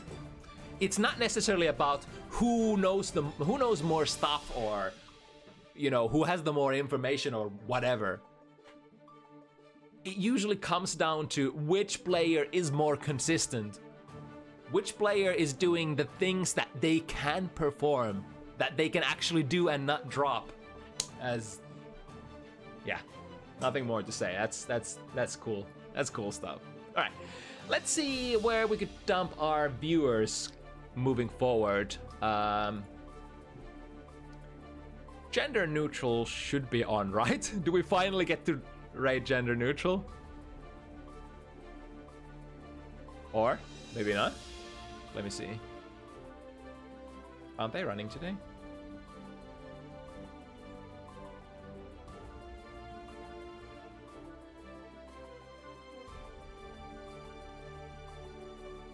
Oh. Oh. They had an hour-long delay. Damn. Ah!